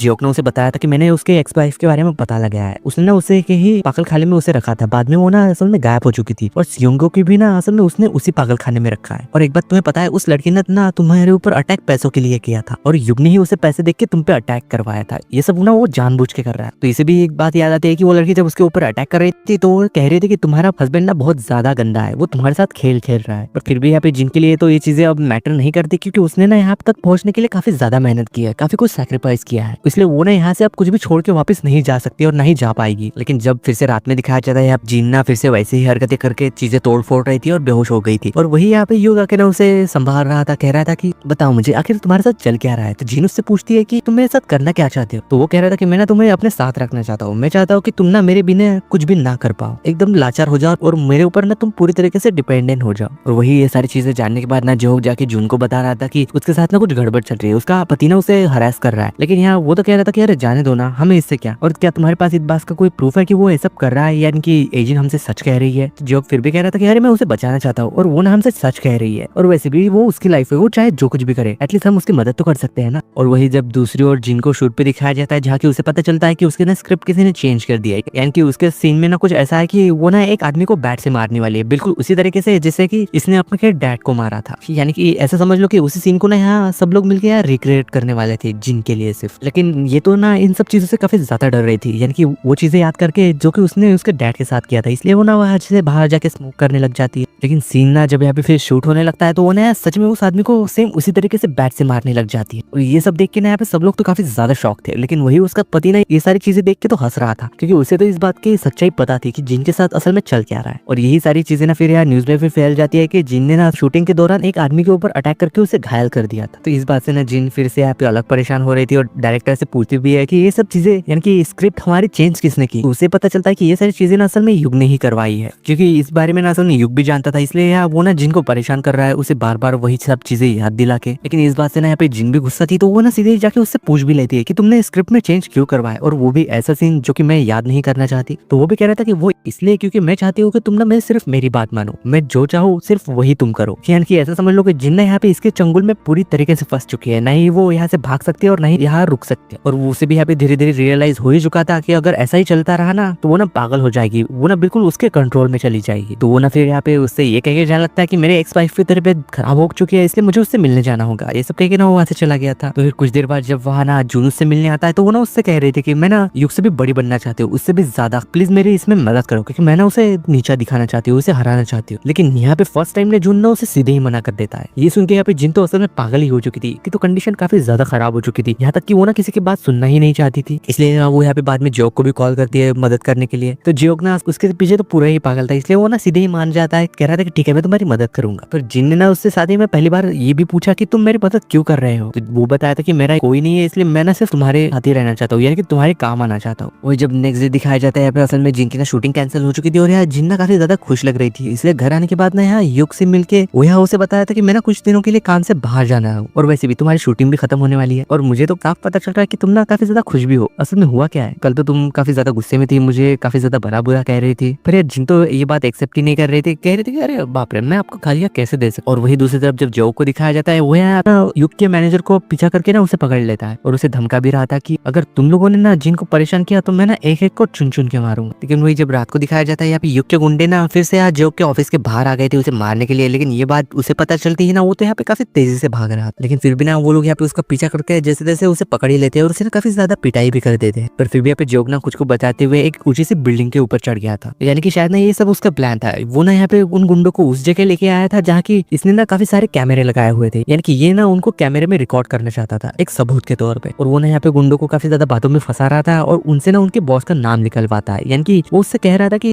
तुम लोगों से ये करने के लिए किसने कहा था। और वो सारे गुंडे ना सब चीजें कन्फेस कर भी देते कि ये सारी चीजें ना हमसे युग ने करने के लिए कही है, तुम्हें मारने के लिए। और वही दूसरी ओर जब जिनको दिखाया जाता है जो कि शूटिंग में थी, यानी कि उसका सीन चल रहा था, वो यहाँ पे ना एक आदमी को बैट से मार रही, सेम वैसे ही जैसे कि उसने उसके डैड को मारा था। और ये सब करने के बाद ना वो तो यहाँ पे काफी ज्यादा हंसने लग गई थी। और इसी सीन के साथ DRX का एपिसोड 11 की एंडिंग होती है। अब बस एक ही एपिसोड बचा है, इसका लास्ट एपिसोड 12, और एपिसोड 12 में हमें पता चल ही जाएगा कि असल में इस ड्रामा की एंडिंग क्या होने वाली है। इसलिए एपिसोड 12 देखने के लिए वीडियो को लाइक और चैनल को सब्सक्राइब जरूर कीजिएगा। मिलते हैं आपसे नेक्स्ट वीडियो में, तब तक के लिए बाय। So welcome back. आज हम देखने वाले हैं DRX के लास्ट एपिसोड यानी कि एपिसोड 12 की एक्सप्लेनेशन। तो एपिसोड के स्टार्टिंग में हमें यहाँ जोक को दिखाया जाता है जहाँ उसे ना गुंडे काफी ज्यादा मार पीट रहे थे और ये सारे ना यंग के गुंडे थे। और इसी जगह ना असल में जोक ने कैमरास भी लगाए हुए थे, यानी कि ये सारी चीजें उन कैमरों में रिकॉर्ड हो रही थी। और साथ ही में ना उसने जिन जिन के भी फोन नंबर सेट किए होंगे उन सभी को ना ये रिकॉर्डिंग भी चली जाती है। और इन सब में ना उसके बॉस ने भी मदद की थी ये सारी चीजें प्लान करने में। और साथ ही में वो यहाँ उन गुंडों से पूछ भी रहा था कि ये सब तुमसे किसने करने के लिए, कौन करवा रहा है ये तुमसे। तो वो लोग ना यहाँ पे उसे बता ही देते हैं कि ये सब युग ने करने के लिए कहा है तुम्हें मारने के लिए। तो जब यहाँ पे जियोक को तो पता था कि वो अब मरने वाला है, तो उसे ना जिन के साथ बिताए हुए हर एक पल की याद आ रही थी। जाके जियोक ना हमेशा ही उससे पूछता था कि तुम मुझे बताओ कि मैं तुम्हारे लिए क्या कर सकता हूँ। और फिर बाद में ये लोग सभी मिलकर यहाँ जियोक को छत से नीचे फेंक देते हैं, जिस वजह से कि वो ना मर चुका था। और वही ये रिकॉर्डेड वीडियो ना यहाँ सब लोगों के पास चला जाता है, यानी कि यहाँ जुन ने भी उस वीडियो को देख लिया था। तो ये देखने के बाद जुन ने उसे कॉल करने की भी कोशिश करता है, लेकिन उन्होंने तो जुन को मार के ना एक ड्रम में भर दिया था और साथ ही में ना उसका फोन भी ले लिया था। लेकिन शायद इन लोगों को ये बात पता नहीं थी कि उस फोन में भी ना सारी चीजें रिकॉर्ड हो रही थी, क्योंकि उसके फोन में भी ना उसने कुछ सेटिंग कर रखी थी। और वही इधर जिन भी ना शूटिंग के बाद जब घर आती है तो उसे भी ना वो वीडियो रिसीव होती है। वो देखने के बाद जब वो यहाँ उसे कॉल करती है तो उसका वो कॉल उठा ही नहीं रहा था। वो तो ये देख के ना वो समझ गई थी कि वो शायद अब नहीं रहा, क्योंकि वो ना हमेशा ही यहाँ जिनका कॉल उठाया करता था। तो इस बात से उसे तो पता चल चुका था कि शायद ना वो अब नहीं रहा। इस बात से ना वो यहाँ पे रोने लग गई, क्योंकि उसके आंखों में आंसू जो आ चुके थे। और वही यार जुन असल में भागा भागा जियोक के ऑफिस आ जाता है, लेकिन वो यहाँ पे उसे नहीं मिलता। लेकिन यहाँ उसका बॉस ना यहाँ उदास बैठा हुआ था और वो उसे बता रहा था कि उसने ना मेरे से कैमरे लगवाए थे, यानी कि ये सारी चीजें ना उसने प्लान की थी सबूत इकट्ठा करने के लिए। पर मुझे नहीं पता था कि वो ना खुद को ही चारा बना देगा, वरना मैं ना उसे पहले ही रोक देता ये सब करने से। और इस वीडियो में ना असल में साफ साफ दिखाई दे रहा था कि कैसे उन लोगों ने ना जियोक को छत से फेंक दिया था। जो कि ये चीजें देख के ना जुन तो काफी ज्यादा गुस्से में आ गया था, काफी ज्यादा अपसेट भी हो चुका। लेकिन जब यार नेक्स्ट डे दिखाया जाता है जहाँ की युगना असल में जिन को पकड़ के सो रहा था, लेकिन जिन ना उठ के वहां से बाहर चली जाती है और यहाँ पे ना कोई भी सर्वेंट नहीं था, क्योंकि जिन ने ना सब लोग को छुट्टी दे दी है। फिर युग जब वहां से बाहर आता है तो उससे पूछती है कि तुम मुझे मेरे बिना परमिशन के छूते क्यों हो। तो वो कह रहा था कि हम तो हस्बैंड वाइफ है ना, हम तो कुछ भी कर सकते हैं। लेकिन वो भी कह रही थी कि हाँ जरूर, लेकिन बिना परमिशन के ना तुम मुझे टच नहीं कर सकते। लेकिन यहाँ युग तो कह रहा था कि मैं तुम्हारी बात क्यों मानूं। तो ये सुन के ना पे जिन उसे वही वीडियो दिखाती है जियोक की और कह रही थी कि मेरे पास ऐसी चीजें हैं जिससे कि ना तुम पूरी तरीके से बर्बाद हो जाओगे। तो ये देख के वो तो यहाँ पे शायद ना सच में डर चुका था और वो उससे कह रहा था कि तुमने अपने दोस्त का इस्तेमाल किया उसकी जान ले ली सिर्फ ये वीडियो बनाने के लिए। तो वो भी कह रही थी कि हाँ, क्योंकि वो खुद भी चाहता था कि मैं उसे यूज करूं, तो मैंने उसे यूज कर लिया। तो इस बात से हमें ये तो क्लियर हो चुका था कि जिन ने ना उसे असल में ये सब करने के लिए उकसाया है। शायद वो ना उसने हमेशा ये कहती थी कि मुझे ना कुछ ऐसा चाहिए जिससे कि मैं ना युग को बर्बाद कर सकूं, उसे ब्लैकमेल कर सकूं। और इसी बात का जियोक ने ना उसे एक सॉलिड एविडेंस दे दिया। लेकिन इस बात से ना तो काफी ज्यादा गुस्सा था। वो ना उसे कॉल करके काफी ज्यादा डांट रहा था, तुमने ये सब अच्छा नहीं किया, तुमने उसे मार डाला। तो इसलिए ना वो फिर यार युग के पास चला जाता और उसे सीधे ही धमकाने लग गया था कि मुझे पता है कि तुमने ही जियोक को मारा है, मेरे पास इस बात का प्रूफ है। लेकिन फिर भी वो तो कह रहा था कि शायद तुम जानते नहीं कि मैं कौन हूँ, तुमने मेरा कुछ नहीं बिगाड़ सकते। पर यार जून के पास ना असल में और एक वीडियो थी जो कि जियोक के फोन में रिकॉर्ड हो चुकी थी, जब वो लोग ना उसे मारने के बाद उसका फोन लेके चले गए थे। जाके वो कह रहा था कि कैसे युग ने ना असल में जियोक के ऑफिस में आग लगा के उन दोनों को मारने की कोशिश की थी, लेकिन इस बार ना बच नहीं पाया, हमने उसे छत से फेंक दिया। तो इस बात से ना यहाँ पे वो तो उसके मैनेजर के ऊपर काफी ज्यादा गुस्सा हो रहा था और साथ ही में ना काफी ज्यादा डर भी रहा था। लेकिन यहाँ जुन्ना उसे धमका रहा था, शायद ना ये सब चीजें करने के बाद भी ना युग का उतना कुछ बिगड़ाएगा नहीं, लेकिन उसका नाम जरूर से खराब होगा इन सब चीजें से। पर फिर भी यहाँ पे युग तो उससे कह रहा था कि तुम शायद जानती नहीं कि जियोक ने भी ना मुझसे ऐसे ही बात की थी, तो उसका इंजाम तो तुम देख ही चुके हो कि तुम्हें मुझसे डर नहीं लग रहा, तुम्हें डरना चाहिए। और वही फिर कुछ समय बाद ना एजिन की बहुत बड़ी मूवी रिलीज हो चुकी थी और उसी वजह से ना यहाँ पे जिन भी काफी ज्यादा फेमस हो चुकी थी, यहाँ तक कि जिन्ना कोरिया की काफी बड़ी एक्ट्रेस बन चुकी है और उसे ना यहाँ पे आज अवार्ड मिलने वाला था, कोरिया का बहुत बड़ा अवार्ड। यहाँ जुन्ना फिर उसे कॉल करने की कोशिश भी कर रहा था, लेकिन वो उसे कॉल उठाती नहीं और मैसेज करके कहती है कि मुझे कॉल क्यों कर रहे हो, अगर तुम मेरे काम आ सकते हो, मेरी हेल्प कर सकते हो तो ही मुझसे बात करना, वरना रहने दो। तो फिर ना हमें यहाँ पे वही सीन दिखाया जाता है जो कि एपिसोड 1 के स्टार्टिंग में दिखाया जाता है। यहाँ एजिन ना अवार्ड शो के अंदर जब कारपेट से एंट्री ले रही थी और वही इधर यहाँ जून को दिखाया जाता है जो कि उसी डायरेक्टर के साथ मिलकर ना उसने एक डॉक्यूमेंट्री बनाई थी एजिन के ऊपर, और वही डॉक्यूमेंट्री ये आज पब्लिश करने वाली थी, यानी कि एजिन का सारा कच्चा चिट्ठा ना आज पब्लिश होने वाला था। डॉक्यूमेंट्री में बताया गया था कि वो कैसी है, उसने क्या क्या किया अपने स्कूल टाइम से लेके अब तक, कि कैसे ना वो लोगों का सिर्फ यूज करती है अपने फायदे के लिए। वो ना असल में ये सारी चीजें एक चैनल पे दिखाई जा रही थी और वही दूसरे चैनल पे ना यहाँ एजिन का अवार्ड शो दिखाया जा रहा था। यहाँ जिन तो काफी ज्यादा ये देख के खुश हो रहे थे कि मैं ना आखिरकार कोरिया की सबसे बड़ी स्टार बन ही गई और साथ ही में युग को भी मैं कंट्रोल कर रही हूँ। लेकिन वही दूसरी तरफ यहाँ पे ना सब लोग उसकी वही डॉक्यूमेंट्री देख रहे थे, यानी कि जून ने ना असल में इसके बारे में इतनी अच्छी डॉक्यूमेंट्री बनाई थी, इसके बारे में इतने सारी सच चीजें बताई थी, देख के ना यहाँ पे सभी लोग तो उसे देखते ही ना हेट करने लग गए थे कि कैसे सेल्फिश है एजिन। लेकिन वही दूसरी ओर यहाँ पे उसे ना असल में अवार्ड मिल रहा था और वो ना यहाँ स्टेज पे चढ़ के सब लोग को थैंक यू स्पीच दे रही थी, यानी कि वो ना अपनी मॉम को झूठा थैंक यू कह रही थी। और वही इधर डॉक्यूमेंट्री में ऐसा बताया जा रहा था कि एजिन के पास असल में जो कुछ भी होता है ना मर जाता है। ये सारी चीजें ना न्यूज मीडिया में काफी तेजी से फैल रही थी, इसी वजह से ना यहाँ पे सभी लोग ये देख के उसके ऊपर आर्टिकल भी लिखने लग गए थे, सोशल मीडिया पे पोस्ट करने लग गए थे। और साथ ही में ना यंग के भाई को भी दिखाया जाता है जो कि उससे बता रहा था कि मेरी दादी के फ्यूनरल पे मैंने सुना था कि जिन्ना असल में ये सब चीजें देख के काफी ज्यादा हंस रही थी और मेरे भाई के मरने के बाद वो तो उसके फ्यूनरल भी नहीं आई थी, जबकि वो उसका बॉयफ्रेंड था। और वही जिन को दिखाया जाता है ना वो यहाँ पे स्टेज पे चढ़ के काफी ज्यादा दिखावा कर रही थी, सब लोग को थैंक यू कह रही थी इस अवार्ड जीतने के लिए। और वही डॉक्यूमेंट्री में ना असल में उसे कैफे ओनर को भी दिखाया जाता है जहाँ की बताया जा रहा था कि कैसे जिन ने इसका इस्तेमाल करके अपने डैड को मरवा दिया था और इसे फंसा दिया था, यानी कि उसका डैड का मर्डर केस भी सामने आ गया था। यही सारे आर्टिकल लाइव होने के बाद ना सब लोगों ने देख लिए थे, लेकिन यहाँ जिन को तो कुछ पता ही नहीं था कि ये सब हो क्या रहा है और सब लोग इसके बारे में क्या बातें कर रहा है। तो जैसे ही वो ना स्टेज के पीछे जाके देखती है कि जुन ना एक टीवी पे इंटरव्यू दे रहा था उसके बारे में, यानी कि वो ना यहाँ पे एजेंट के बारे में सारी चीजें बता रहा था कि कैसे एजेंट ने ना सबका इस्तेमाल किया और तो और उसने अपने दोस्त को भी मरवा दिया उसका इस्तेमाल करके। तो ये सारी चीजें देख के ना जिन तो काफी ज्यादा गुस्से में आ गई थी और वो ना यहाँ पे अपना और तोड़ के वहां से भागने लग जाती है। यहाँ जून बता रहा था कि कैसे उसने ना काफी लोगों का इस्तेमाल किया और अपने डैड को मरवा दिया, और वही ये बातें ना युग भी देख रहा था, जो कि ये सब देख के ना काफी ज्यादा हैरान था। लेकिन एजेंट ना इस बात से काफी ज्यादा परेशान हो रही थी और सड़क पे इधर उधर भाग रही थी। जून असल में सब लोग को बता रहा था कि कैसे ना एजेंट एक मतलबी लड़की है जो कि सिर्फ लोगों का इस्तेमाल करना जानती है, उसे कोई फर्क नहीं पड़ता कि लोग जिए या फिर मरे। और तभी ना यहाँ पे जून उसके सामने आ गया था गाड़ी लेके और उसे ना गाड़ी में बिठा के कहीं लेके जा रहा। या जिन्ना फिर उससे कह रहे थे कि मुझे ना यहाँ से सबसे दूर लेके चलो जहाँ कोई भी ना हो। तो यहाँ वो भी कह रहा था कि मुझे उम्मीद थी कि तुम ना एक दिन बदल ही जाओगी, तुम बदल जाओगी ना, अगर तुम सच में बदल गई तो फिर मैं ना कुछ भी नहीं करूंगा, पर तुम्हें पता है ये चीज ना कभी नहीं होगी, तुम ना शायद कभी बदल ही नहीं सकती। और जिन भी उससे कह ही देती है कि हाँ तुम ठीक कह रहे हो, मैं कभी नहीं बदल सकती, तो ठीक है मैं तुम्हारे साथ रहना चाहता हूँ, अगर तुम आगे चलने से रुक गई तो मैं भी रुक जाऊंगा, वरना हम दोनों मिलके ना सीधे हेल में चले जाएंगे। और वो यहाँ रोते हुए ना फिर उसे पहली बार आई लव यू कहता है और फिर ना वो यहाँ गाड़ी खाई के अंदर गिरा देता ताकि ये मर जाए और लोगों को ना असल में शांति मिले इस चीज से। फिर कुछ दिनों बाद जब ये खबर फैल चुकी थी कि जुन ना कार एक्सीडेंट में मर चुका है, लेकिन उसके साथ ना एजेंट भी उस कार में मौजूद थी। यहाँ जुन की तो डेड बॉडी मिल चुकी है लेकिन एजेंट की डेड बॉडी नहीं मिली, तो क्या वो जिंदा है अभी भी? लेकिन साथ ही में ना यहाँ जुन ने असल में अपने मॉम के लिए एक लेटर छोड़ा था कि उसमें लिखा था कि आपने बहुत ही ज्यादा गंदी औरत हो और मैं ना अब मरने जा रहा हूँ और मैं ना आपसे हमेशा ही नफरत करूंगा। और उसने ना यहाँ पे उसकी सारी ही यादें उसकी मॉम के जिंदगी से मिटा दी थी। तो ये सारी चीजें देख के ना उसकी मॉम तो काफी ज्यादा रो रही थी क्योंकि उसके पास तो उसके बेटे की एक तस्वीर तक नहीं बाकी। अब उसने मरने से पहले अपने आप को पूरी तरीके से उनकी जिंदगी से मिटा दिया था, जो कि यहाँ पे उसकी मॉम के लिए ना शायद ना सच में काफी ज्यादा पेनफुल था। तो ये ऐसे ही वो दौड़ते भागते सीढ़ियों से ना नीचे गिर जाती है, लेकिन इसके बाद इनका क्या हुआ ये तो हमें पता नहीं चलता। और वही दूसरी जब युग को दिखाया जाता है जो कि ना यहाँ पे जिन को ही खोजने की कोशिश कर रहा था, तभी यहाँ पे उसका मैनेजर आके ना उसे कुछ बताता है, जो कि यहाँ पे ना एक वीडियो फुटेज उसे दिखा रहा था, जाके उन्हें पता चलता है कि जिन्ना असल में एक्सीडेंट के बाद जिंदा बच गई थी और वो ना खाई से बाहर आके ना रोड से कहीं जा रही थी और ये सारी चीजें ना रोड पे लगे हुए सीसीटीवी कैमरे में कैद हो गई थी। इसका मतलब क्या है, जिन्ना जिंदा। यही बात देखी ना असल में युग तो हंसने लग गया था। लेकिन वही दूसरी तरफ जब जिनके एक फोटो को दिखाया जाता है, यानी कि उसके ग्रेव पे दुनिया की नजरों में तो मर चुकी थी, लेकिन हमें तो पता है कि वो असल में जिंदा थी। तभी यहाँ पे कोई आके ना उसके ग्रेव पे फ्लावर रख के चला जाता है। ये असल में एक लड़की थी, तो क्या ये एजी नहीं है या फिर और कोई? तो हमें यहाँ फ्लैशबैक में दिखाया जाता है उस एक्सीडेंट वाले दिन पे। एक्सीडेंट के बाद ना यहाँ कार ना पूरी तरीके से डैमेज हो गई थी। यहाँ जुन तो बेहोश हो चुका था, लेकिन एजिन ना असल में होश में थी। वो यहाँ पे कार से बाहर निकलने की कोशिश कर रही थी। वो ना फिर यहाँ पे अपनी सीट बेल्ट निकाल के गाड़ी से बाहर आ गई थी और जुन ना वहीं पे अंदर था, जो कि शायद ना उसे देखने की कोशिश कर रहा था। अगर एजिन चाहती तो शायद ना वो जुन को भी बचा सकती थी, लेकिन उसने ऐसा नहीं किया और वो ना बाहर जाके उसे देख रही थी, यानी कि उसने ना जुन को वहीं मरने के लिए छोड़ दिया था। ये सारी चीजें देखते हुए ना वो तो यहाँ पे हंसने लग गए थे। बाप रे भाई, ये कैसी औरत है। जिन लोगों ने असल में इसकी आखिर तक मदद की उन लोगों को भी ना इसने नहीं छोड़ा। हालांकि यहाँ पे इसके एंडिंग में ज्यादा कुछ तो नहीं है, यहाँ बस हमें ये दिखाया गया है जिनके कैरेक्टर से कि ये कितनी बड़ी साइको है। उसे बस लोगों का इस्तेमाल करना आता है। इसके अंदर ना कोई भी फीलिंग्स नहीं है। इसके जो भी करीब आया, यानी कि इसके जो करीबी थे ना वो सब मर चुके हैं, बस यही एक जिंदा है और इसे ना इस बात का कोई भी रिग्रेट तक नहीं है। और साथ ही में ना इस ड्रामा का एक वेबटून भी है जिसे कि इसकी ना पूरी स्टोरी दिखाई गई है शुरू से लेके अंत तक, जिसमें कि इसका ना एक बच्चा भी था और उसने ना उसे भी मार दिया। यानी कि उस वेबटून में ना इसने इससे भी बड़े बड़े कांड किए थे। अगर आपको मौका मिले तो आप उस वेबटून को भी जाके चेकआउट कर सकते हो। और इसी सीन के साथ डियर एक्स के लास्ट एपिसोड 12 की एंडिंग होती है।